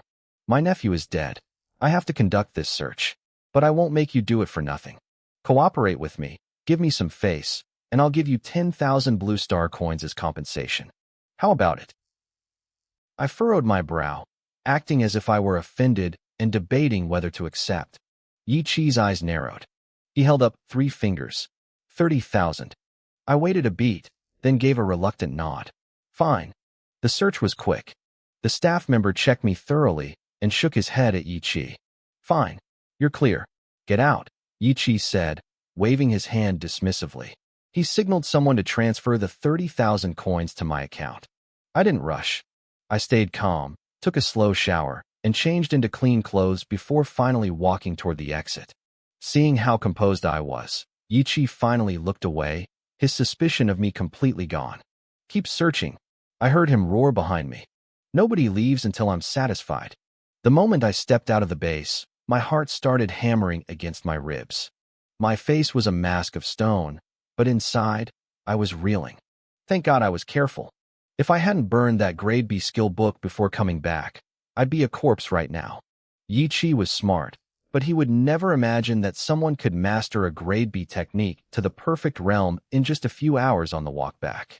I hailed a taxi and watched the base disappear in the rearview mirror. I was officially a rank 1 martial artist now. My next stop was the Martial Arts Association to pass the official exam and get my hands on a breathing technique. I pulled up my status panel. Name, Su Hong. Talent, Eternal Unparalleled, Blood Chi. 103. Mental Power, 23. Constitution, Mortal Body, 6%. Skills, Raging Sea Spear, Great Success. Thunderbolt Punch, Perfect. Vajra Punch, Perfect. Floating Light Palm, Perfect. Sky Step, Perfect. Martial Points, 534. My blood chi had gone up by 0.8 in 4 days. It made sense. I had spent every waking hour fighting for my life. But what really surprised me was my constitution. It had jumped from 3% to 6%. I realized it must have been the breakthrough to rank 1 that caused the jump. I felt a bit frustrated, though. A major breakthrough only gave me 3%. Without the system, reaching 100% would be impossible. No wonder special constitutions were so rare. I looked at my 534 martial points. It felt like a fortune. To reach mid-tier rank 1, I needed 200 blood chi.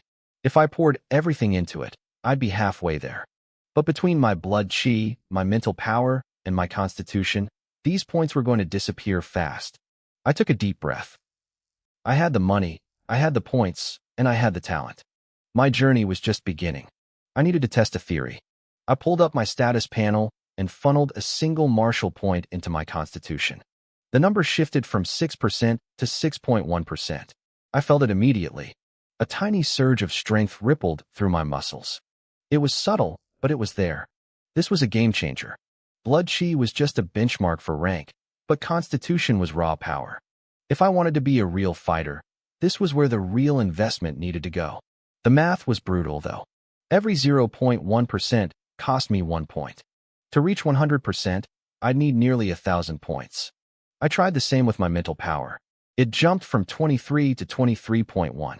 Another 10-to-1 ratio. I had no idea how high my mental power needed to be to become a telekinetic, but I knew I needed to find out soon. I looked at my points and made a decision. Constitution was the priority. I dumped 300.5 points into it instantly. The effect was violent. Sitting in the passenger seat of the taxi, my body suddenly convulsed. It felt exactly like my rank 1 breakthrough, only more intense. My muscles bulged, stretching my skin until it burned. My clothes groaned under the pressure, the seams screaming as they threatened to snap. I transformed from a lean teenager into a mountain of muscle in seconds. My face stayed youthful and handsome, but my body looked like it belonged to a heavyweight champion. It was a terrifying contrast. The taxi driver caught a glimpse of me in the mirror and nearly swerved off the road. His face went pale, and his lips started trembling. Big brother, he stammered, his voice shaking. Whatever I did wrong, I'll fix it. Just tell me. The man was a pro, though. Even while terrified, he kept the car steady. I couldn't answer him. I was too busy feeling the raw, explosive energy coursing through my veins. I felt like I could punch a hole through a tank. I was leagues stronger than I had been 5 minutes ago. Slowly, the swelling subsided. My muscles relaxed, and I returned to my normal, slender frame. I looked down at my clothes. They were stretched out and loose now. I made a mental note to buy high-elasticity gear. If I kept doing this, I'd end up naked in the middle of the street. I'm fine, I said, giving the driver a reassuring smile. Sorry about that. As long as you're okay, I'm okay, he muttered, letting out a massive breath of relief. I wasn't done. I put 200.5 points into blood chi, watching it climb from 103 to 123. Because my constitution had improved, my body handled the massive jump without any discomfort. Finally, I threw my remaining 34 points into mental power, bringing it up to 26.5. My mind cleared instantly. The exhaustion from days of hunting in the wilderness evaporated. I felt sharp, focused, dangerous. By the time I reached the Martial Arts Association building downtown, I felt like a new person. I walked inside, headed for the front desk, and asked for the location of the Rank 1 exam. As I turned to head toward the testing hall, I heard voices behind me. Familiar voices. Master, my talent isn't bad, right? My injuries are gone, and I've already broken through to Rank 1. It's decent, a deeper voice replied. Just don't embarrass me during the exam today. I glanced back. It was Li Ming and his master, Jiang Ming. They were walking toward the same hall. I didn't linger. Li Ming's progress meant nothing to me. I turned and kept walking. Wait, Li Ming muttered, staring at my back. That guy looks familiar. Where have I seen him? He shook his head, unable to place me, and followed his master to the check-in desk. When the receptionist pointed them toward the same hallway I had taken, Jiang Ming looked surprised. A Rank 1 martial artist at that age? Jiang Ming whispered. Li Ming frowned. His master noticed his reaction and immediately seized the chance to humble him. See that? Don't get cocky just because you broke through. That kid looks like he's still in high school, and he's already at your level. I just started training late, Li Ming snapped, his ego bruised. If I had started at his age, I'd be twice as strong. Besides, real martial arts is about combat power. With my mastery of the Thunderbolt Punch, I could drop a student like him in one hit. Jiang Ming sighed. He had hoped the loss at the underground ring would have changed Li Ming, but the breakthrough had brought back all his arrogance. He knew if he pushed the subject, Li Ming would probably try to pick a fight with the boy just to prove a point. Enough talk, Jiang Ming said. Go take the test. I arrived at the testing area and found a spot against the wall. A few middle-aged men were already there, waiting their turn. They looked at me with a mix of awe and jealousy. For them, this exam was a desperate struggle they had failed multiple times. For a genius, like me, it looked like a walk in the park. Li Ming walked in a moment later. He saw me looking and gave a cold snort. He was clearly waiting for me to fail so he could feel superior again. An official stepped forward to announce the rules. The exam consists of 2 parts, blood chi and combat power. You need 100 blood chi to qualify. For combat power, we take the average of 3 strikes. If your score is over 1,000, you pass. The testing began. The middle-aged men went first. First candidate, Fanjia. Blood chi, 102. Combat scores, 992, 994, 1003. Average, 996. Failed. The room went quiet. The first guy had failed by a hair. The tension among the older candidates spiked. I leaned against the wall and closed my eyes, tuning them out.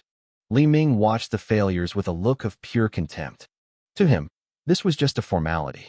He was looking at me, waiting to see if I was actually the real deal or just a kid who had hit a lucky growth spurt. Jiang Ming watched the young boy, wondering if he was truly confident or just hoping for a lucky break after a recent breakthrough. He stopped overthinking it. Either way, the kid wouldn't beat Li Ming. Part of Jiang Ming actually hoped the boy would outscore his student. It would be a perfect chance to humble Li Ming's growing arrogance. But then he looked at Li Ming and shook his head. He had trained the boy himself. It wasn't likely that some random kid off the street could just show up and surpass him. The group of middle-aged martial artists finished their session. Out of a dozen men, only 3 passed. The others didn't look devastated. They were used to it. They hung around the edges of the room, whispering and placing bets on whether the two younger guys would make the cut. They figured the older one, Li Ming, had a real shot since he had a teacher with him. As for me, they thought I was just there to test the waters. They called me a genius just for showing up at my age, even if I failed. Li Ming heard them. Being called a genius in the same breath as me clearly annoyed him. He stepped up to the testing area, and the room went silent. First came the blood chi test. The machine beeped. 105 points. Pass. Then, he moved to the combat power monitor. He took a deep breath and threw a punch. The air cracked with the sound of 3 sonic booms. The numbers on the screen blurred upward and finally locked in. Combat power, 1763. Holy crap. Is that real? One of the older guys shouted. 105 blood chi, but 1763 power? That's almost at the level of a mid-stage rank 1 martial artist. His technique must be at least grade C, another whispered. The kid is a monster. The older men looked stunned. They were in their 40s and couldn't even break 1,000. Yet this teenager had nearly doubled their strength on his first try. Li Ming's lips curled into a smug grin. He threw 2 more punches to finish his set. 1721, 1690. The staff member recording the scores blinked in surprise before announcing that Li Ming had passed. Li Ming walked back toward me, looking refreshed and superior. Your turn, he said with a smirk. The older martial artists leaned in, sensing the tension. They might not have been strong, but they were experienced enough to smell a rivalry. I opened my eyes and didn't even look at him. I walked straight past him toward the blood chi machine. Li Ming let out a sharp TCH at being ignored and crossed his arms, settling in to watch my inevitable failure. Jiang Ming watched me too, already planning to visit the top high schools later to find someone who could actually challenge Li Ming's ego. But his thoughts were cut short by a collective gasp. No way. Is the machine broken? How is his blood chi that hot? The older men were staring at the monitor, their eyes wide. Li Ming stood frozen, his mind going completely blank. Jiang Ming frowned, confused by his student's reaction, and looked up at the screen. His pupils dilated. Blood chi, 123. Jiang Ming gasped, rubbing his eyes to make sure he wasn't hallucinating. It was real. I stood there, calm and expressionless, while he struggled to process the number. I was over 10 points higher than Li Ming. Where the hell did a talent like this come from? Li Ming's face turned a sickly shade of green, then white. Remembering how he had just acted, he felt like a total clown. It doesn't matter, he told himself, his eyes fixed on me. Asterisk blood chi is just a foundation. Combat power is everything. I'll still beat him there. Asterisk. Even the official was dazed. It took him a few seconds to find his voice. Blood chi test passed. Proceed to combat power. Every eye in the room followed me as I stepped up to the heavy punching target. I looked at the padded surface, feeling a surge of anticipation. After my recent body tempering, I wanted to know exactly how much raw strength I had. Since I had 3 tries, I decided the first one would be a pure physical strike. No techniques, no skills, just me. I took a deep breath, crouching slightly like a tiger ready to pounce. Then, I exploded. My fist slammed into the target with a deafening boom. The impact was massive. The entire combat power machine, a heavy, bolted-down piece of equipment, was ripped from its spot. It skidded dozens of feet across the floor, wobbled violently, and crashed onto its side. The room fell into a deathly silence. Everyone was paralyzed. They stared at the fallen machine, unable to believe what they had just seen. Li Ming's face was ghostly. He had hit that target with everything he had, and it hadn't budged an inch. I had sent it flying across the room. The official snapped out of his shock and ran over to the machine. He reached out to right the monitor, curious to see if it had even registered the hit. The moment he saw the screen, his body jerked. He let go, and the machine crashed back down to the floor. He didn't even notice. He just stared at the numbers, his shoulders shaking. My God, he stammered. Is this for real? Move. Let us see, the other martial artist shouted, crowding forward. The official stepped aside, revealing the screen to the room. Jiang Ming and Li Ming pushed to the front. Combat power, 1862. The atmosphere in the room shifted instantly. 1862, someone yelled. That's higher than the other kid's best strike. I thought the first guy was a genius, But this kid is on another level entirely. Li Ming didn't say a word. He stared at the screen, his hands trembling. The pride he had carried his entire life was shattering. He couldn't understand how my power was so much higher than his. Jiang Ming was just as stunned, staring at my back with wide eyes. But then, one of the middle-aged men let out a trembling cry that made everyone freeze. Wait, that boy, he didn't even use a martial arts technique, did he? The realization hit the room like a physical blow. Everyone went still again, their eyes fixed on me in pure terror. I watched the crowd. The silence was heavy, thick with a shock that seemed to paralyze the room. They were picturing the same thing I was, the moment I struck that target. I hadn't used a single technique. No special breathing, no channeled energy, just raw, unrefined strength. The realization rippled through the martial artists. I heard the sharp, collective intake of breath. They looked at my back like I was some kind of monster. I could hear the whispers starting, frantic and low. I'd hit 1862 on pure power alone. That was higher than Li Ming's best strike, and he'd used everything he had. Jiang Ming, who had been merely stunned a moment ago, now looked completely lost. A visible shiver ran up his spine, and his face went pale. Beside him, Li Ming's legs finally gave out.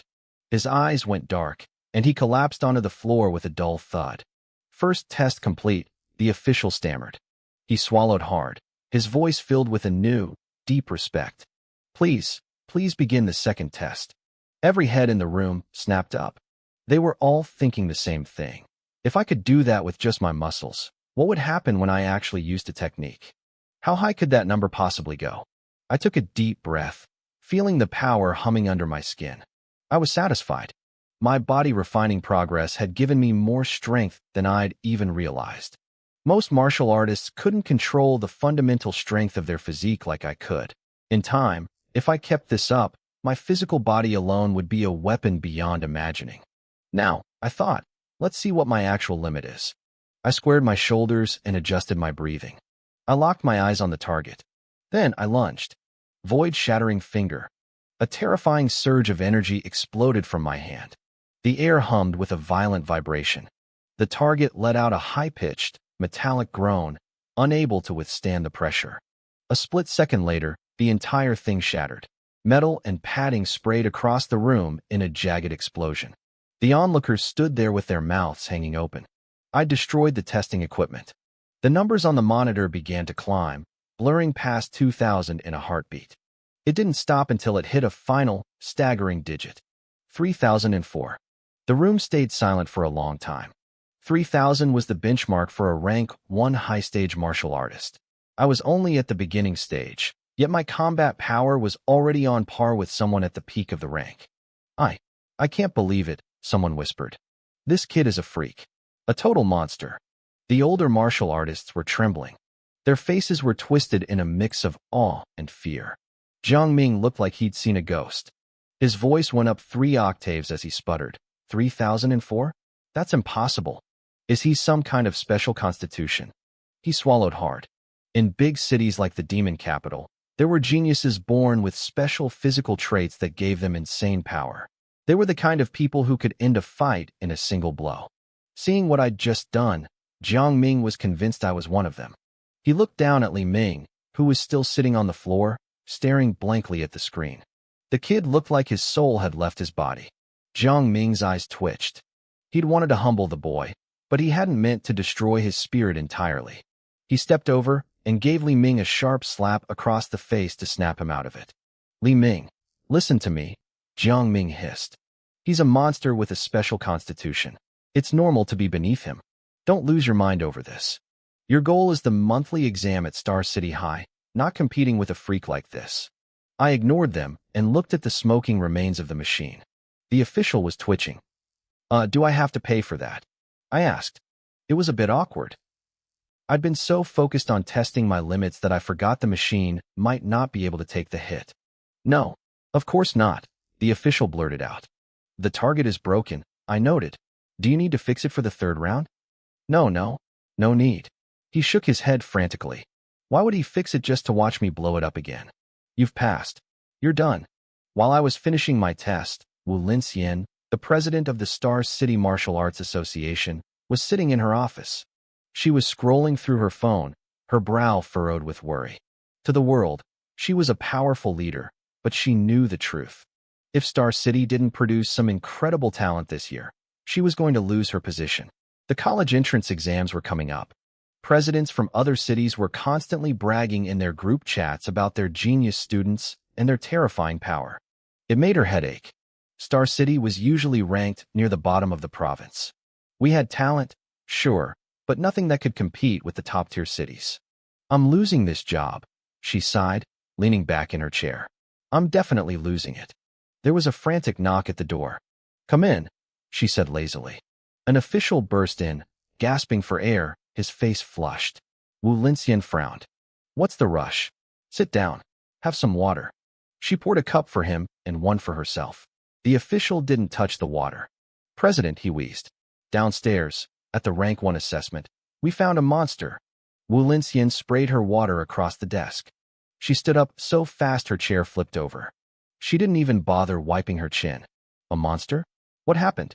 Tell me everything. The official quickly explained. Rank 1 beginning stage. Pure physical power hit 1800. Then he used a technique and hit 3004. Wu Linxian stood frozen for a second. Then, a wild, manic grin spread across her face. To hell with them. They want me to step down? In their dreams. She let out a loud, booming laugh. Before the official could react, she blurred into motion. There was a thunderous crash as she sprinted straight through the office wall, leaving a human-shaped hole behind her. The official scratched his head, staring at the debris. She was so happy she forgot to use the door. Downstairs, I was being led toward the second floor by an incredibly eager staff member. The other middle-aged martial artists who had passed were following behind. They were being completely ignored, but they didn't seem to mind. They looked at me with the same reverence the staff did. In this world, talent like mine earned you everything. Follow me, the staff member said with a beaming smile. We'll get your official martial artist registration finished right away. I started up the stairs, leaving a shell-shocked Li Ming behind on the floor. I was just about to reach the landing when I felt a massive presence approaching. A thunderous crash echoed through the building.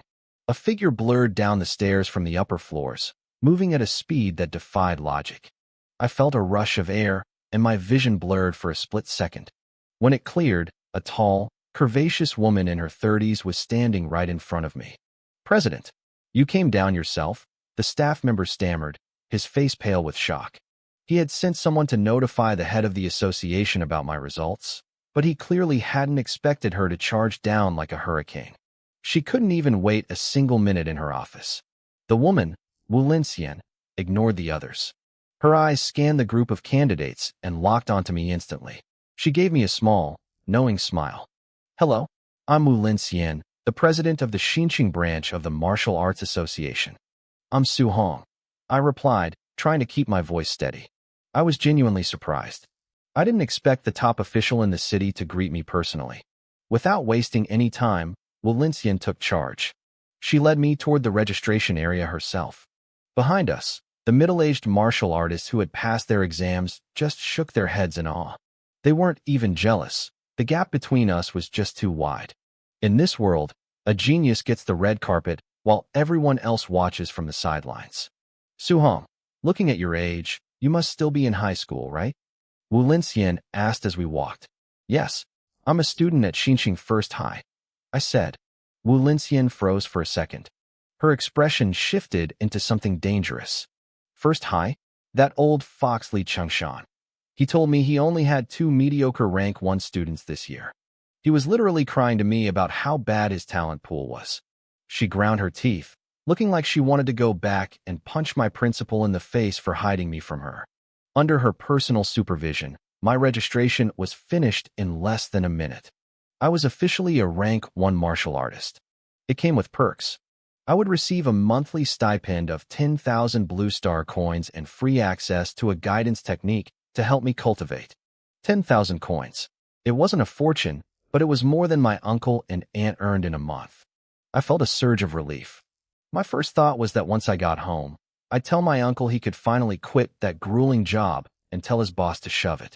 Wu Linxian was incredibly patient as she led me to the technique library. She wasn't cold or arrogant at all. Guidance techniques allow you to absorb the spiritual energy of heaven and earth, she explained softly. Different techniques focus on different attributes. For example, I practice the sky eye technique. It focuses on fire attribute energy.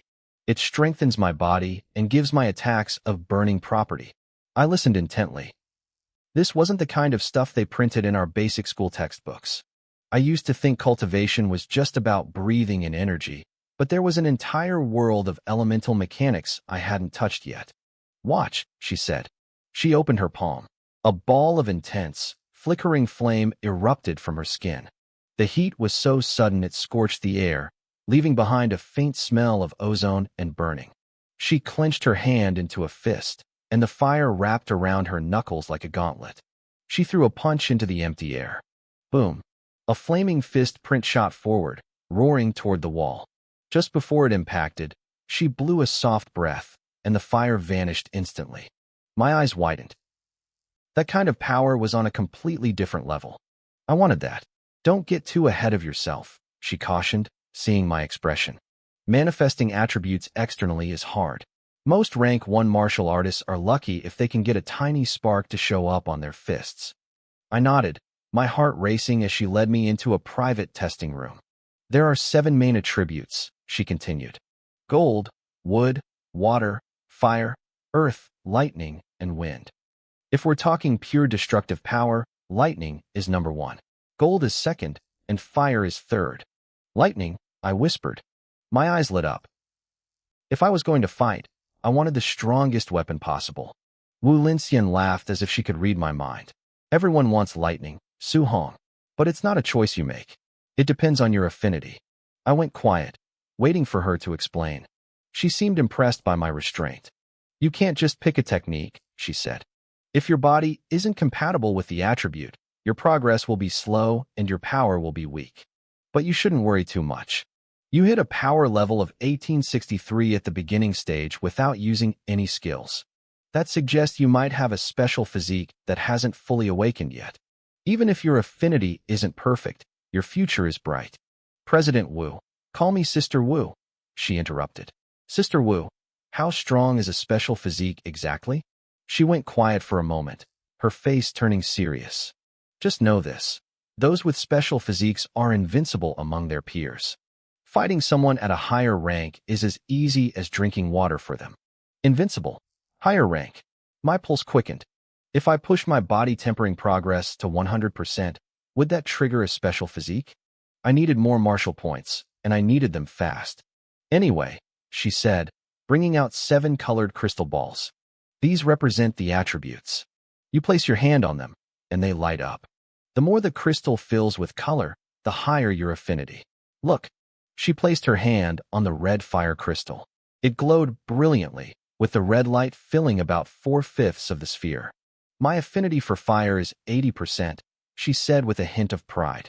Average martial artists hover around 20 or 30%. My 80% is why I'm a branch president in my 30s. She turned to me, her eyes full of expectation. Now your turn. I'm guessing you'll be around 90%. That's genius level. I was nervous. I walked up to the fire crystal and reached out. Wu Linxian held her breath. The moment my skin touched the glass, a blinding, violent crimson light exploded outward.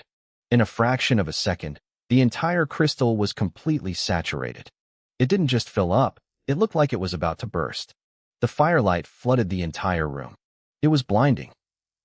Wu Linxian's face went from expectant to completely blank in an instant. She looked like she'd seen a ghost. The fire crystal wasn't just glowing. It was filled to the absolute brim. 100% affinity. Holy crap! Wu Linxian let out a sharp scream. She lunged forward and grabbed my shoulders, shaking me violently. Her eyes were burning with a terrifying intensity. Your fire affinity is 100%. Do you even understand what that means? I shook my head. I'm not sure. Her face was flushed with pure adrenaline.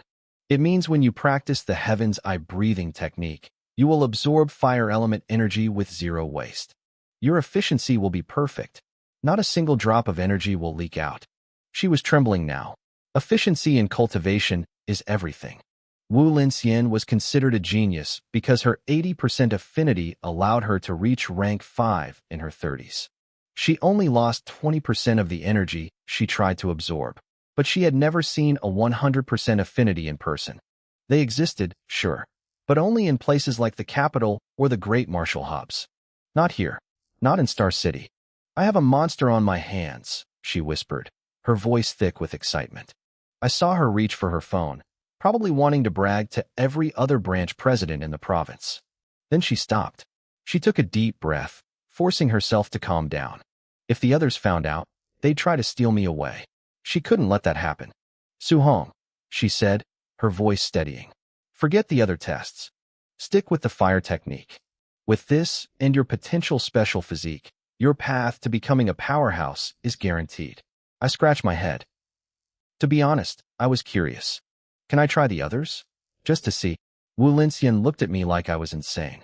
If she had 100% affinity, she would have been dancing in the streets. She couldn't comprehend why I was hesitating. But she sighed and stepped back. Fine, try them, but I guarantee you won't find anything higher than that. I just want to be sure, I said. I reached out and touched the lightning crystal. A split second later, the room cracked with the sound of thunder. Blue light exploded, saturating the sphere instantly. Sparks danced across the glass. Wu Linxian's mind went blank. She stood there, frozen. Full again, she muttered, her voice cracking. It's freaking full again. She looked at me like I was a literal monster. I didn't notice her stare. I was staring at the lightning crystal, feeling a strange suspicion. My eternal peerless talent was no joke. Was it possible that I was perfect in everything? I moved my hand toward the wind crystal. Wait, you're still not satisfied. Wu Linxian stammered. That's lightning. The most aggressive element. What more could you? The wind crystal lit up completely. Wu Linxian looked like she'd been struck by a physical blow. Three attributes at 100%. I didn't stop. I touched the gold crystal. It turned a brilliant, solid yellow. The wood crystal glowed a deep, vibrant green. Wu Linxian started gasping for air.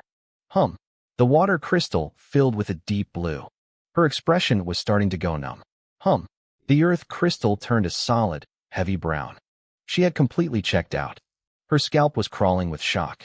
There are only 7 elements of energy in the world, and I was a perfect match for every single one of them.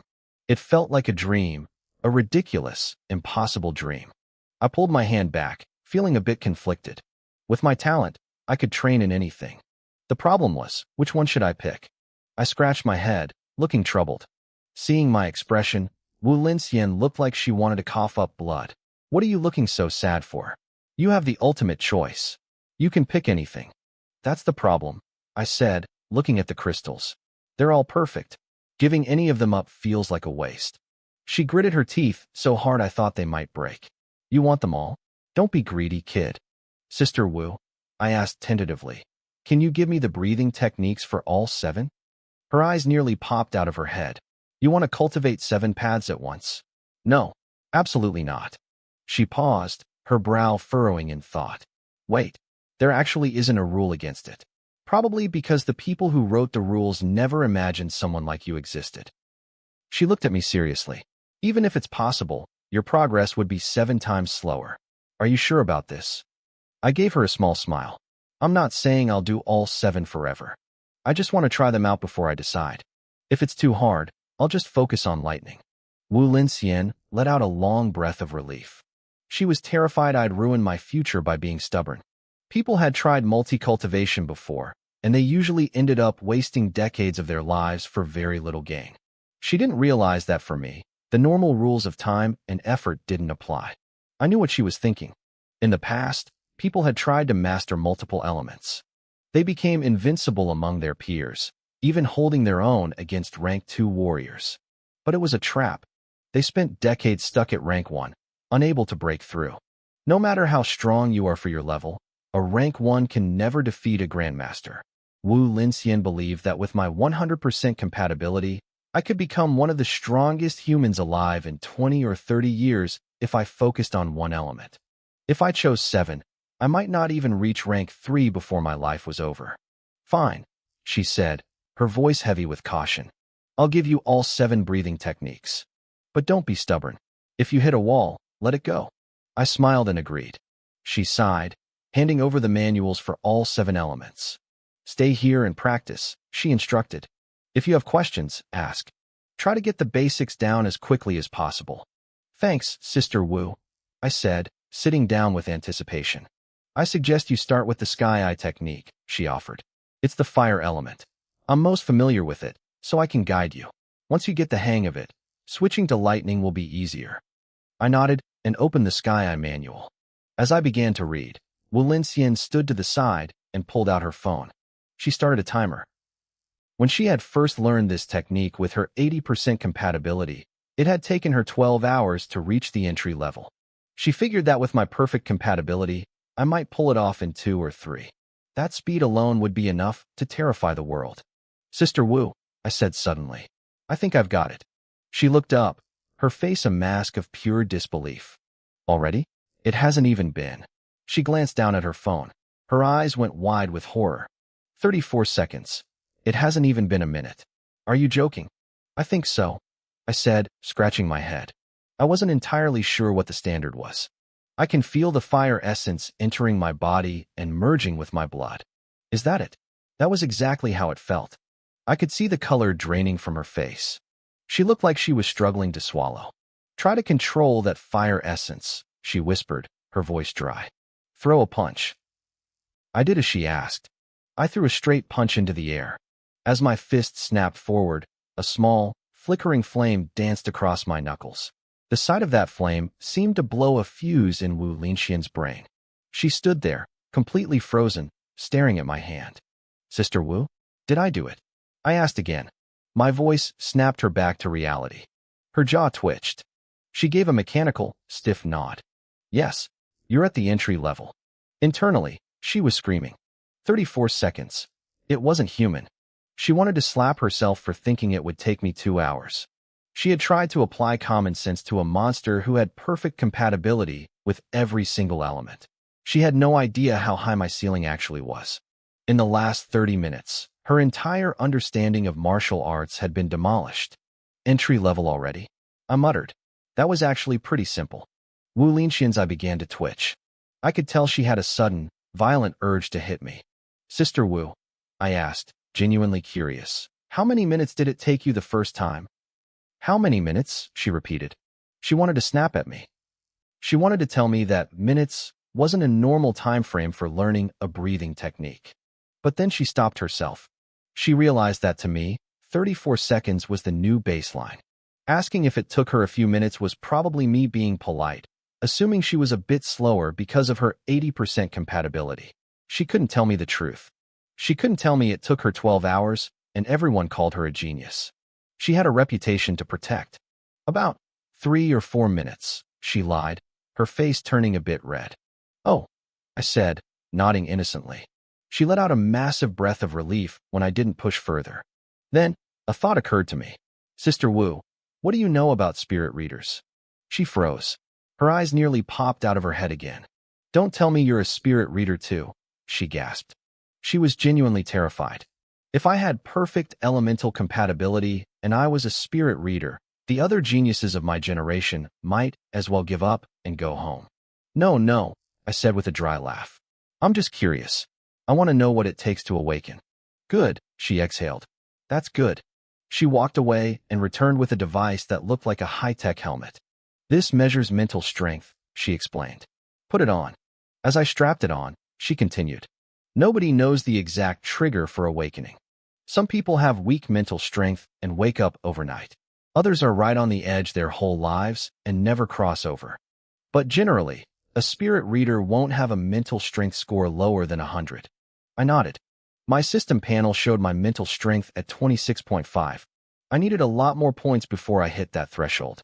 I had a long way to go. The skin finished. 26.5, she read.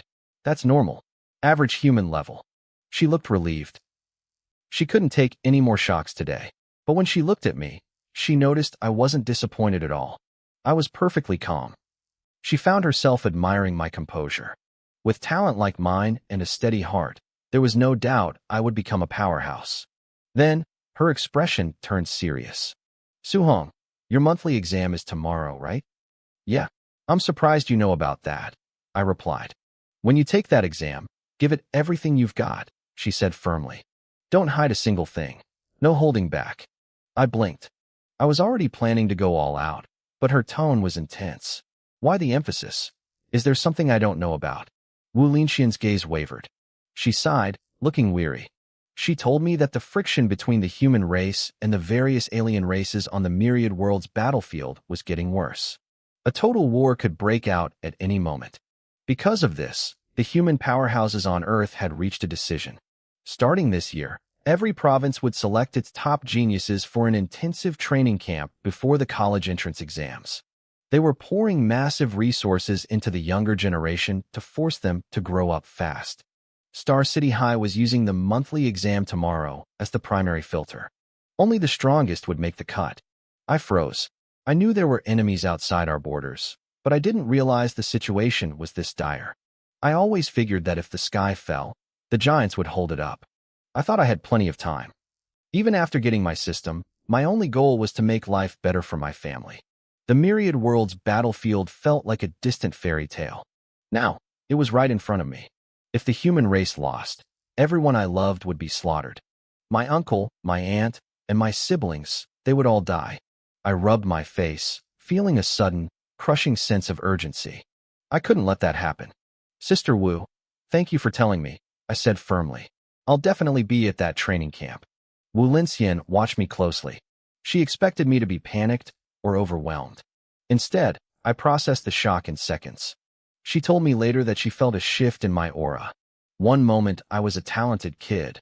The next, I looked like a man with the weight of the world on his shoulders. She smiled and pumped a fist in the air. Good luck, she said. Go hold up the sky for the human race. I left the Martial Arts Association as the sun began to set. I walked past a school where parents were waiting at the gates. I watched them squat down, laughing as they caught their kids in big hugs. I stood there for a long time, just watching, before turning toward home. I looked up at the sky. I remembered seeing my aunt applying medicine to my uncle's bruised back every night, feeling completely useless. My uncle always said that as long as he was there, our home wouldn't collapse. Well, I was strong enough now. I could take that burden from him. I could protect my little home. But if I protected my home, who was protecting the rest of humanity? I clenched my fists. I had to get stronger. I needed to be so powerful that if the human champions ever fell, I could step forward and hold up the sky myself.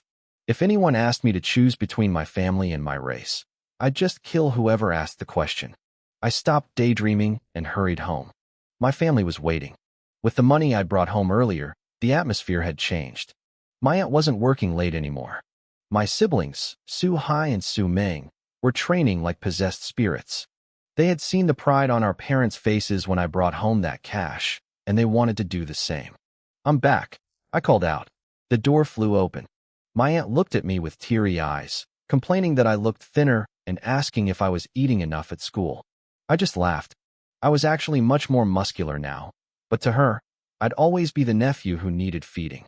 Uncle, I said seriously, you don't need to go to work anymore. I can support us. My uncle started to shake his head, telling me to save my money for my martial arts training. I cut him off with a grin. I'm a rank 1 martial artist now. I get a monthly stipend of 10,000 credits from the government. Seriously, stop working. The whole room went silent. They stared at me like I'd grown a second head. Before they could recover, I pulled out a card and set it on the table. There's over 400,000 credits in here. Use it. Wu Linxian had told me that the training camp used a contribution point system, not cash. Money was useless there. I decided to leave everything I'd earned from the beast hunt for my family, keeping only 30,000 for myself. 40,000. Suhai's eyes were literally sparkling. My uncle muttered, good, good, good, over and over, his voice thick with emotion. My aunt bit her lip, tears streaming down her face. Seeing them like this made me feel like a kid again. That night, we went out to a restaurant and ate until we could barely walk. Back at the house, the kids begged me to teach them martial arts. With my eternal peerless talent, my understanding of techniques was at the peak level. I tried to teach them the void-piercing finger, but it was too complex for their age. I settled for the thunderclap punch instead. I broke it down simply. Because my mastery was so high, I knew exactly how to explain it. Within 30 minutes, both of them had mastered the basics. Su Ming threw a punch, and a small crack of thunder echoed in the room. "Whoa," she shouted, her face lighting up. "I learned a grade C technique." Su Ming's eyes curved into little crescents as she laughed. She looked adorable, but Su Hai was a different story. He stood there with his hands on his hips, laughing like a tiny supervillain. He told me he was going to be the school bully and show those kids who was boss. I immediately gave him a sharp flick to the forehead, warning him not to pick on his classmates for no reason. He acted obediently enough, but a few minutes later, I caught him on our aunt's phone, loudly picking fights and arranging duels with people. I didn't know whether to laugh or cry. I knew he was all talk and wouldn't actually hurt anyone, and besides, Su Ming was there to keep him in line. I headed back to my room and sat cross-legged on the bed. It was time to focus. When I asked Wu Linxian for those 7 different guidance techniques at the Martial Arts Association, I wasn't joking. I kept thinking about what she said, that someone who mastered all of them would be invincible among their peers, even capable of suppressing rank 2 martial artists while still at rank 1. The difficulty didn't scare me. With my system, I just needed to put in the work. I opened my status panel. My blood chi was at 123, and my talent was still eternal peerless. A new section for guidance techniques had appeared, showing the Heavenly Eye technique at level 1. I stared at that LV1 for a moment. Wu Linxian hadn't mentioned anything about levels. If these techniques could be upgraded, she definitely would have told me. It hit me then. Maybe I was the only one who could level them up. My eyes lit up. To test my theory, I pulled out the other 6 techniques and began to practice. With my god-tier talent, it didn't take long. By the time I opened my eyes again, the sun was starting to peek over the horizon. I checked the panel. Thunder, Heavenly Eye, Water, Earth, Wind. All 7 techniques were now at level 1. I could feel the change immediately. 7 different types of elemental energy were swirling through my veins, trying to merge with my blood chi. But there was a problem. The energies were repelling each other. Even though they lived in my body, I could only use one at a time. I held out my hand and summoned a spark of lightning. When I tried to add fire to it, the 2 elements clashed violently and vanished. I frowned. Now I understood why that martial artist Wu Linxian mentioned stayed at rank 1 for decades. The elemental rejection was a massive wall. I decided to start with lightning and fire, the 2 most aggressive elements. I failed over and over, the energy snapping back at me every time. But just as the sky turned fully bright, I tried one more time. Lightning flickered in my palm, then fire bloomed beside it. They fought, they hissed, but under my absolute control, they finally fused into a single, shimmering force. I let out a long breath, wiping sweat from my forehead. That was brutal. Even with my talent, it took hours just to fuse 2. I needed to see what this could actually do. I hurried out of the house and found a local martial arts gym. I wasn't going to use the public outdoor equipment this time. I'd already broken a rank 1 tester, and I didn't want to pay for damages. I found a rank 3 testing machine, which should have been more than enough for a rank 1 student like me. First, I tested just the lightning. I took a deep breath, balled my fist, and let the sparks fly. I slammed my fist into the pad. The numbers blurred. 2,343. My eyes widened. I hadn't even used a combat technique. That was just raw physical strength boosted by 1 element. During my official exam, I hit 1,863. This was a 500-point jump, putting me on par with a mid-stage rank 1 martial artist. Now for the real test, the lightning fire fusion. I focused every ounce of my will, merging the 2 powers in my fist. I threw the punch. There was a dull, heavy boom as I hit the machine. The numbers spiraled up and stopped at 3,041. I stood there stunned. 3,000 was the benchmark for a high-stage rank 1 martial artist, someone with at least 300 blood chi. I only had 123. This fusion was terrifying. I walked out of the gym with my heart racing. If I could do this with just 2 elements, what would happen when I fused all 7? I was going to be an absolute monster on the battlefield. Back home, I tried to add a 3rd element, but after 2 hours of zero progress, I realized my technique levels were too low. I needed more martial points to upgrade them, and the upcoming monthly school exam was the perfect place to earn them. A bit later, my aunt called me for breakfast. Soon after, I was walking Su Ming and Su Hai to school. They were still buzzing from the thunderclap punch I taught them, throwing tiny punches into the air as we walked. Once I dropped them off, I went straight to the teacher's office. "Oh, Su Hong, you're here," my teacher, Li Ming, said. He looked a bit surprised. "About those exam fees for the 5 elective categories, the principal said you can have a few extra days to pay." I blinked, surprised the principal even knew who I was. I reached into my bag and pulled out 30,000 credits.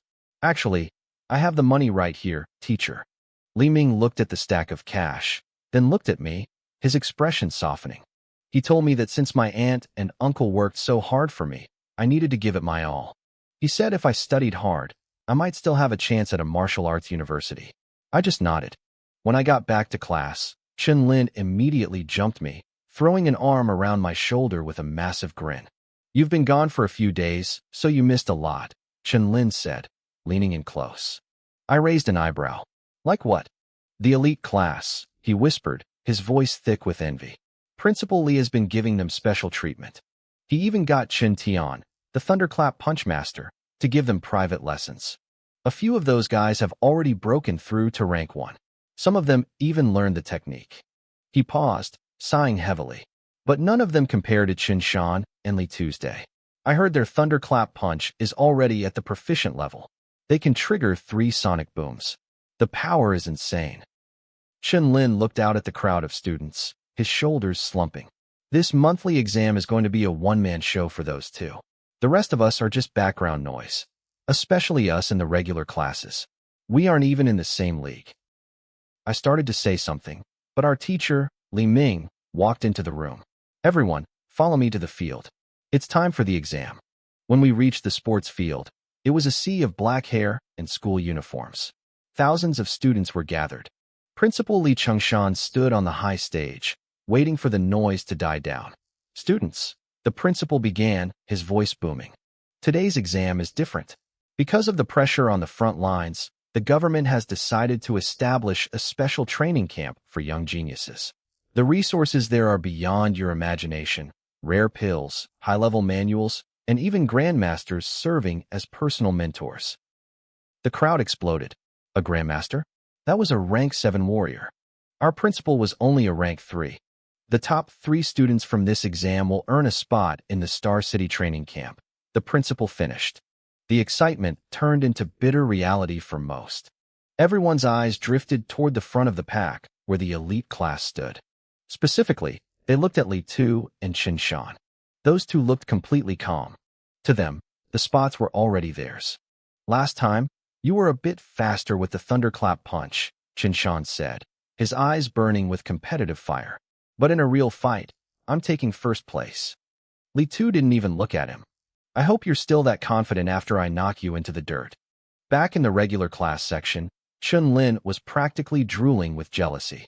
With those two monsters around, everyone else is just fighting for third place. And for us? Forget about it. I looked at Li Tu and Chen Shan for a moment, then looked away. I didn't say a word. "Begin the drawing process," the principal announced. "The exam starts now." As the students began drawing lots for their matchups, Principal Li stepped over to Chen Tian. He looked frustrated. "Still no sign of that genius? The one who hit 9 booms." Chen Tian shook his head. "Nothing. I thought you'd have found him by now. I've checked every student who left the gym that day," the principal sighed. "I even looked at the ones who dropped out of the martial arts track. Nothing. I'm starting to think he wasn't even from our school." He rubbed his temples, then changed the subject. "How do Li Tu and Chen Shan compare to the others in the upcoming camp?" Chen Tian thought for a second. "Mid to low tier. Some students from other cities have already reached mid-rank 1. A few are even high-rank 1. The principal winced. "So my school's reputation is just a hollow shell this year." He couldn't stop thinking about that mysterious student. If only that 9-boom genius belonged to him, he wouldn't have to worry. "Hey, Oldly, why the long face? Did your wife run away?" A mocking voice cut through the air. The principal's face darkened instantly. He looked up to see a man named Jiang Ming walking toward him, followed by 2 students. "Jiang Ming," the principal spat. What the hell are you doing in my school? They were old comrades, but they had spent their entire lives trying to outdo each other. Jiang Ming scanned the field, his eyes lingering on the elite class students before he smirked. I heard Star City First High was falling behind. Looking at these kids. Yeah, you're losing your touch, old Lee. It's a bit embarrassing. Mind your own business, the principal snapped. My students could still beat your young city brats with their eyes closed. Jiang Ming's eyes lit up. He had been waiting for that. Is that so? I brought 2 of my disciples today. How about this? Once your exam is over, your number 1 student can have a friendly match with them. The 2 students behind Jiang Ming stepped forward. One was Li Yin, looking sharp and confident. The other was Li Ming, who looked calm and indifferent. After failing his previous warrior assessment, Li Ming had realized there were monsters in this world he couldn't beat, but he was certain he could still crush anyone at this school. Jiang Ming smiled like a cat that had caught a canary. My disciples aren't anything special, really. One just hit rank 1 and is only proficient in Thunderclap Punch. The other is just a mid-rank 1 with a great success level in the Angry Sea Spear technique. But hey, it should be a fair fight against your geniuses, right? The principal's jaw tightened. He knew exactly what Jiang Ming was doing. Li Tu and Qin Shan weren't at that level yet. He wanted to refuse, but Jiang Ming wasn't finished. Of course, Jiang Ming added, if your students are too weak, I'll understand if you want to back down. That was the breaking point. The principal's fist clenched. If he backed down now, he was admitting his school was trash. Fine, the principal growled. I'll let whoever takes first place play with your boys. My students have strong minds. Principal Li Qingshan barked, his voice stiff with pride. It won't be my kids crying when they lose. Jiang Ming just laughed. He didn't waste another second. He turned and led his 2 disciples toward the lounge, not even bothering to look at the students on the field. I knew why. He had already done his homework on Star City First High. He knew exactly who the talents were here, and he was certain none of them could touch Li Ming or Li Yin. The principal watched them walk away, his face turning a dark shade of bruised purple. He cursed under his breath, looking out at the students in the genius class with a heavy sigh. I could tell what he was thinking. He was praying that the mysterious genius who had triggered the 9 thunderclaps was actually one of his own. If that person stepped forward, he could shove Jiang Ming's arrogance right back down his throat. But he had already searched the school top to bottom. He knew deep down that the genius wasn't here. Little did he know, I was standing right in front of him. Down on the field, the drawing for the monthly exam matches had finished. Holy crap, Su Hong! Chun-Lin shouted, staring at my bracket. Your first opponent is a quasi-martial artist. The whole class turned to look at me, their eyes filled with pity.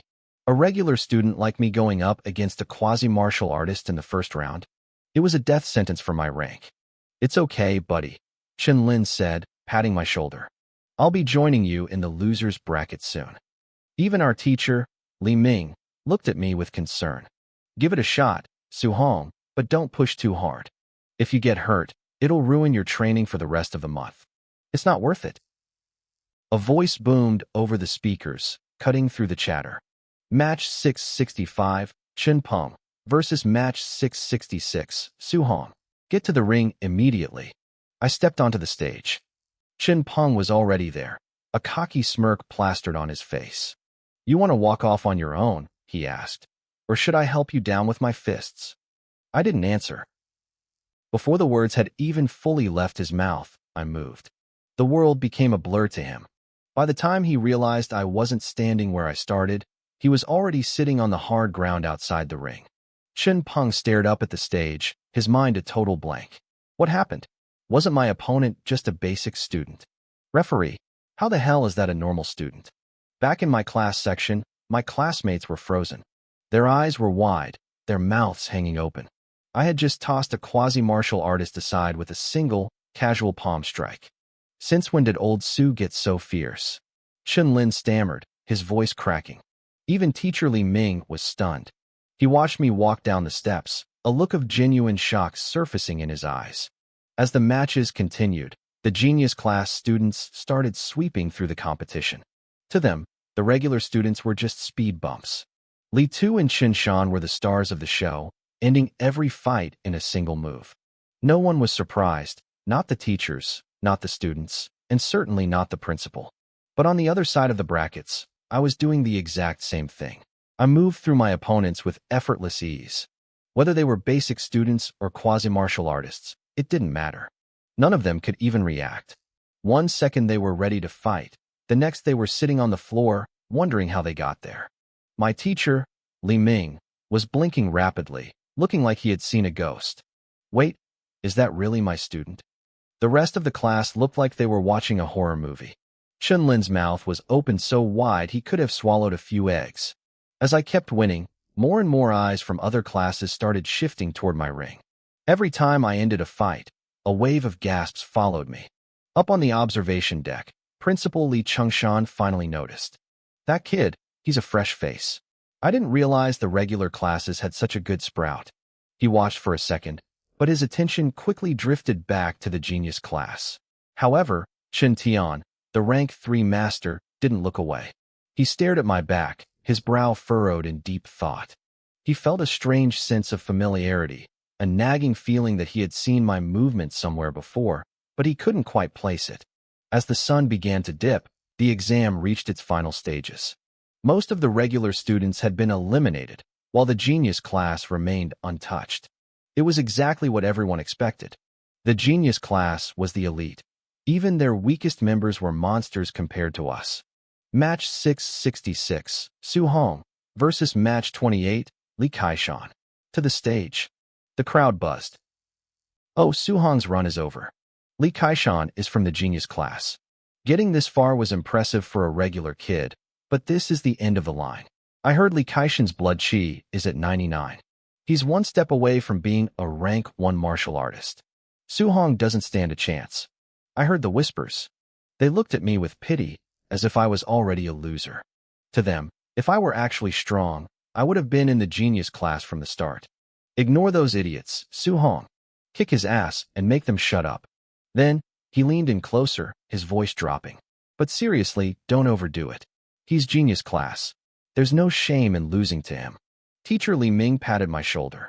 With the strength you've shown today, you'll have no problem getting into a second-tier martial arts university. Just don't get hurt. He looked proud, even if he didn't understand how I'd gotten this strong. I understand, teacher, I said. I stepped onto the ring.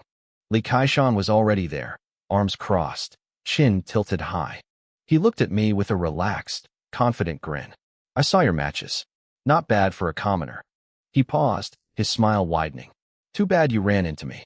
Tell you what, I'll let you have 3 free moves. Below the stage, Chen Lin exploded. Look at this guy, acting like he's number 1 in the school. You're at the bottom of the genius class, you arrogant prick. Li Kaishan just shrugged. Even the bottom of the genius class is a level you regular students can't comprehend. He beckoned me with a lazy wave of his hand. Come on then, do your worst. I nodded. In an instant, I closed the distance. Li Kaishan's face paled. His eyes widened as he realized my speed was beyond anything he had anticipated. He tried to raise his arms to block, but it was too late. My leg cut through the air like a whip. One kick. He flew off the stage and slammed face first into the dirt. I lost, Li Kaishan muttered, his face pressed against the cold ground. He looked lost, his brain unable to process that a nobody from the regular class had just one-shot him. The entire playground went silent. The fight hadn't even lasted 3 seconds. Whether they were cheering for me or cursing him, every student looked like they had seen a ghost. They hated his arrogance, but they never actually thought I could win, let alone win like that. Is it over? Someone whispered. Was Li Kaishan really in the genius class? I feel like I could have kicked him off if he's that weak. Don't be stupid, another replied. Su Hong is the first regular student to take down a genius class member. This is huge. My class was in a state of total shock. Chen Lin was vibrating with excitement. But Teacher Li Ming was the one who finally spoke, his voice trembling with realization. Su Hong, he's already a rank 1 martial artist. The words hit the class like a thunderclap. I wasn't just a good sprout anymore. I was a rank 1 martial artist, standing in the middle of a regular high school exam. Wasn't she just a martial apprentice a few days ago? The question hung in the air, thick with disbelief. My friend Chen Lin stood there with his jaw hitting the floor. He looked at me up on that stage like I was a complete stranger. A rank 1 martial artist had just emerged from the regular class. It was unheard of. On the spectator platform, Principal Li Qingshan's eyes nearly popped out of his head. He looked stunned. Then suddenly, his expression shifted to one of pure agony. He started slapping his thigh in regret. To him, I was a buried genius. If he had realized my potential sooner, he could have had Chun Tian personally teach me the Benlei punch. With my base strength, I could have challenged for the top 3 spots in the school and secured a place in the elite training camp. If only I'd found her sooner, he muttered, sounding like he'd just lost a winning lottery ticket. Beside him, Chun Tian's lip twitched. He looked at the principal, clearly annoyed at being treated like a tool for the school's prestige. But then, his gaze shifted to me as I walked off the stage. His eyes narrowed, filled with a deep, searching thought. My movements, my gaze, they felt familiar to him. He felt like he'd seen me somewhere before, but the memory remained just out of reach. The first round of the arena battles ended quickly after that. Only about a dozen students remained. Aside from me, every single student from the regular classes had been eliminated. I was the lone survivor, standing among the geniuses. The atmosphere shifted. I felt the weight of 100 stares. Li Tu and Chen Shan, the 2 top-ranked students, gave me a brief, surprised glance. But they quickly looked away. To them, beating Li Kaishan wasn't a big deal. They could do that in their sleep. No matter how strong I seemed, they didn't believe a nobody could actually threaten their hold on the top 2 spots. The other elite students who had mastered the Benlei punch were only mildly impressed. To them, Li Kaishan was weak and hadn't even learned the technique, so his loss was logical. However, those who hadn't mastered the punch yet looked at me with genuine fear. I was a new, dangerous variable. They started praying under their breaths, hoping the next round would pair me against someone who could actually take me out. It seemed the universe was listening. Match 666, Su Hong. Match 5, Chen Xian. To the stage. The crowd gasped. A wave of pity washed over the regular students. Chen Xian was ranked 5th in the entire school. He had broken through to rank 1 days ago, and more importantly, he had mastered the Benlei punch. He was a true contender for the training camp. Well, it was a good run, someone whispered. Getting this far from the regular class is already legendary. The elite students who feared me let out a collective sigh of relief. They were happy to see me go. They knew Chun Qian's style, his weaknesses, and his strengths.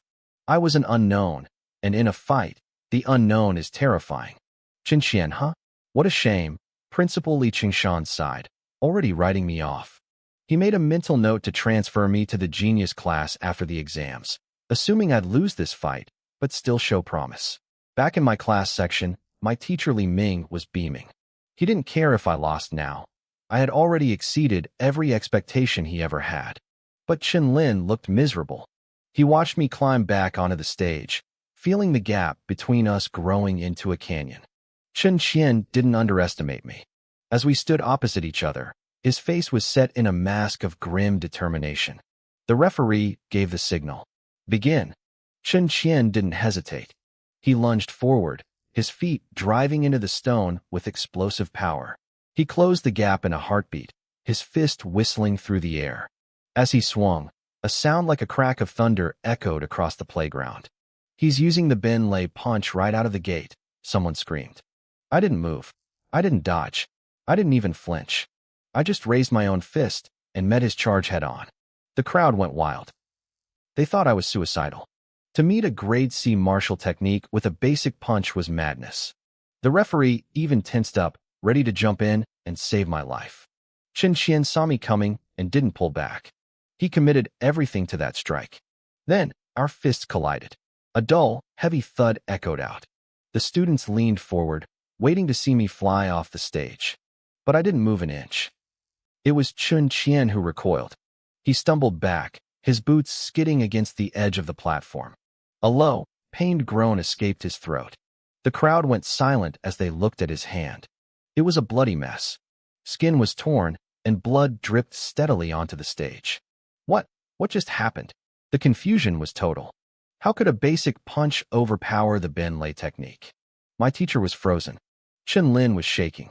Even the top 2, Li Tu and Chen Shan, finally looked at me with real, cold apprehension. Up on the platform, Principal Lee kicked his chair over as he stood up. He grabbed the railing, his eyes locked on me. "Chen Tian," he hissed. "Did you see that?" Chen Tian nodded, his face grimmer than I'd ever seen it. "She didn't use a single technique," he whispered, his voice trembling with a mix of shock and awe. "That student of yours, she has a special constitution. Her raw physical strength is insane. It's stronger than most mid-stage rank 1 warriors." Principal Lee swallowed hard. Then, a slow, manic grin spread across his face. He started laughing. A special constitution. In my school, he was ecstatic. He had been worried that his top students were only average compared to the rest of the city, but now he had me. A powerhouse. "Don't get too happy yet," Chen Tian warned, cutting through the principal's joy. "She's from the regular class. Her techniques are probably bottom tier. No matter how strong she is, without a proper move set, she'll hit a wall." But Chen Tian wasn't finished. He pointed out the harsh reality. If I ran into a student who could condense elemental attributes, my raw strength wouldn't be enough. My techniques were bottom tier. I was at a massive disadvantage. Because of that, my chances of making the top 3 for the training camp were still a total mystery. There was no way I could stand against Li Tu, who had already mastered the Ben Lei punch to the proficient level. Principal Li's face fell.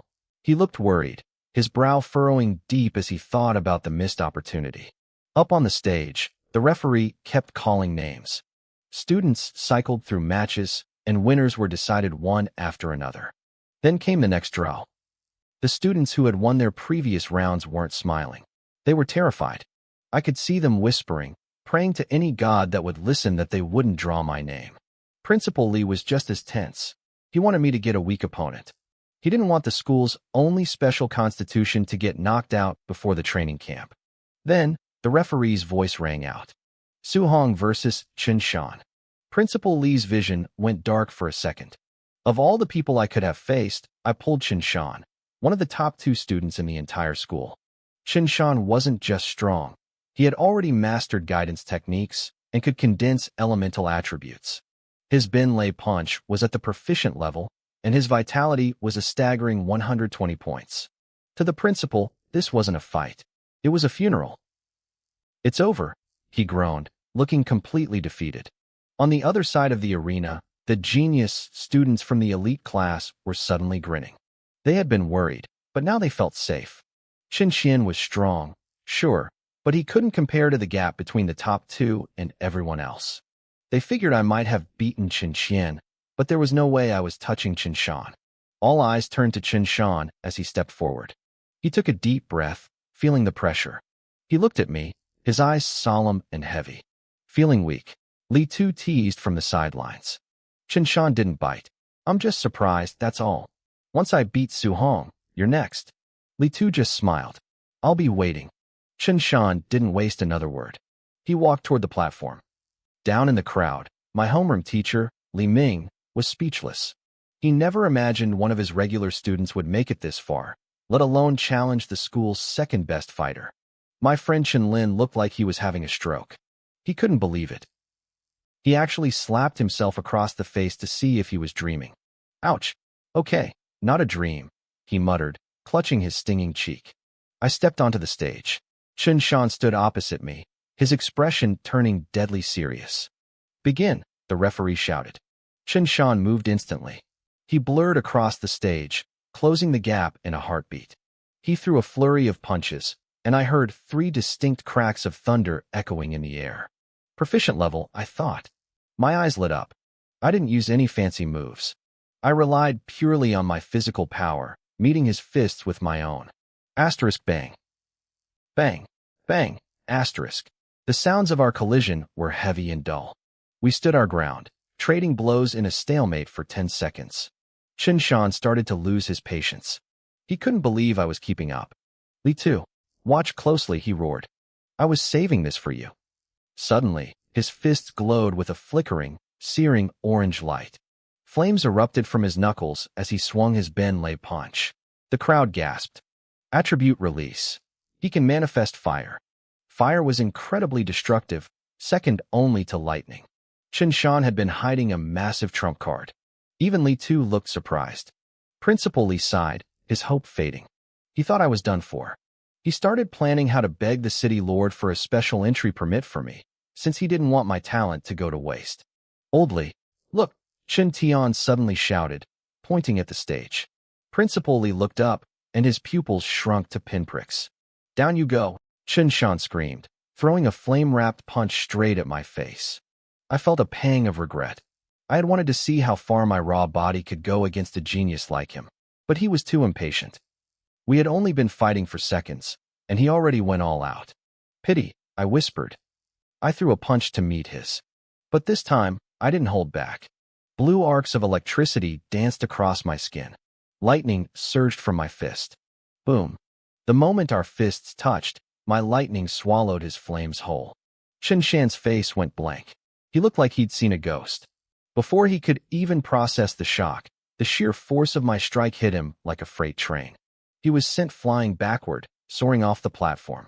He hit the ground hard and went limp, completely unconscious. It happened in a flash. The entire arena went silent. Students stood there with their mouths hanging open, unable to find words. This. Principal Li was stuttering, his tongue tied in knots. Lightning attribute. Chen Tian stared at me, his voice trembling with disbelief. He shook his head slowly. A special constitution with immense strength, and the most powerful offensive attribute, lightning? Her talent is terrifying. Did you see that, Chen Tian? Lightning. Principal Li finally found his voice. He was practically vibrating with excitement. He didn't care about the student who had mastered the technique anymore. He had found something better. He had found a monster. You really are lucky, Chen Tian admitted. Then he paused. But did you notice? She still hasn't used a single martial technique. Does she not know any? Who cares?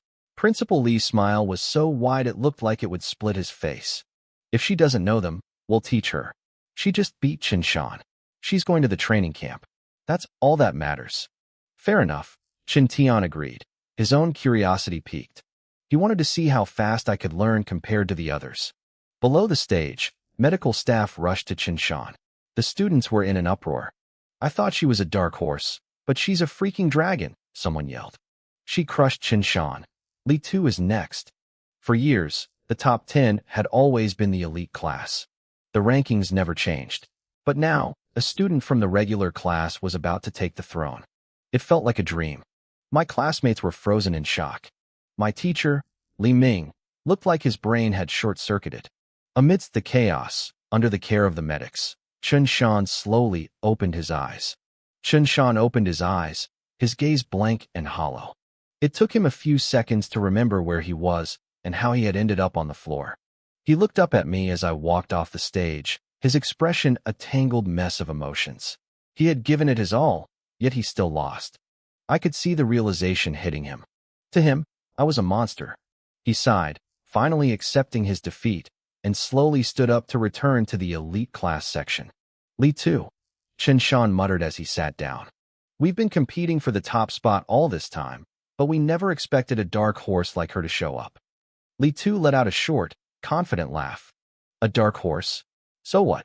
Chen Shan stared at him, confused by his arrogance. Why are you still acting tough? You and I both have the rushing thunder punch at the proficient level. If I couldn't beat her, what makes you think you can? Li Tu's smile only widened. If being proficient isn't enough, then I'll just have to be better. Chen Shan froze. He took a sharp breath, his eyes wide with shock. You don't mean you've reached the subtle level? Li Tu didn't say a word. He just kept that smug, winning smile on his face. Chen Shan's expression went dark. He thought he had been hiding a trump card, but it turned out Li Tu was hiding something much bigger. Bitter resentment washed over him. If Li Tu really had reached the subtle level with the rushing thunder punch, the final match between him and me was no longer a guaranteed win for me. It was anyone's game. The referee's voice boomed through the arena, calling Li Tu to the stage. His opponent was the student ranked 6th in the entire school. The crowd started whispering immediately. Everyone knew Li Tu would win, but they wondered how long it would take. I had finished my fight with Chen Shan so quickly that the bar was set high. Some students argued that since I beat Chen Shan, and Li Tu was supposedly on the same level as him, I was the obvious winner. But before that student could even finish his sentence, a sound like a crack of silent thunder erupted. The entire arena went dead silent. A second later, a body crashed into the stands. It was the sixth-ranked student. His eyes were rolled back in his head, completely unconscious before he even hit the ground. The crowd gasped in unison. Holy crap! How fast was that? It wasn't even 5 seconds. Did you see that? Li Tu's rushing thunder punch is definitely at the subtle level. That's not all. Look at his fists. A sharp, golden light had flickered around Li Tu's hands. He hadn't just mastered the technique. He was manifesting the metal element. In terms of raw lethality, the metal element was just as deadly as fire, second only to my lightning. The students were stunned. They had already crowned me the champion in their minds, but Li Tu had just slapped them all across the face with a display of terrifying power. With a subtle level technique and metal element manifestation combined, was I even a match for him? The final was shaping up to be a clash of titans. Up on the observation deck, Chen Tian looked surprised. The subtle level? This kid is progressing faster than I thought. Principal Li rubbed his chin, a grin spreading across his face. On one side, we have a subtle level technique and metal manifestation. On the other, we have a special constitution with immense strength and lightning. This is going to be hard to call. He was thrilled. Li Tu had given him a surprise he hadn't expected. As the tournament progressed, Li Tu and I continued to draw lots. After seeing what we were capable of, most of the elite class students simply forfeited when they were matched against us.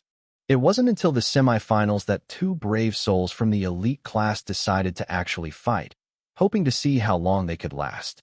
Two dull thuds echoed through the hall. Both students were blown off the stage instantly. They didn't stand a chance.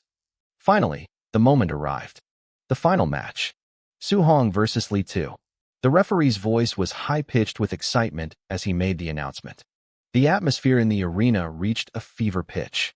Every student was on their feet, eyes locked on the two of us as we walked toward the center of the stage. This was it, the ultimate showdown. Go for it, Su Hong, someone screamed. Show the elite class that a regular student can take the crown. Kill her, Li Tu. Protect our rank, others shouted back. The crowd split into two camps.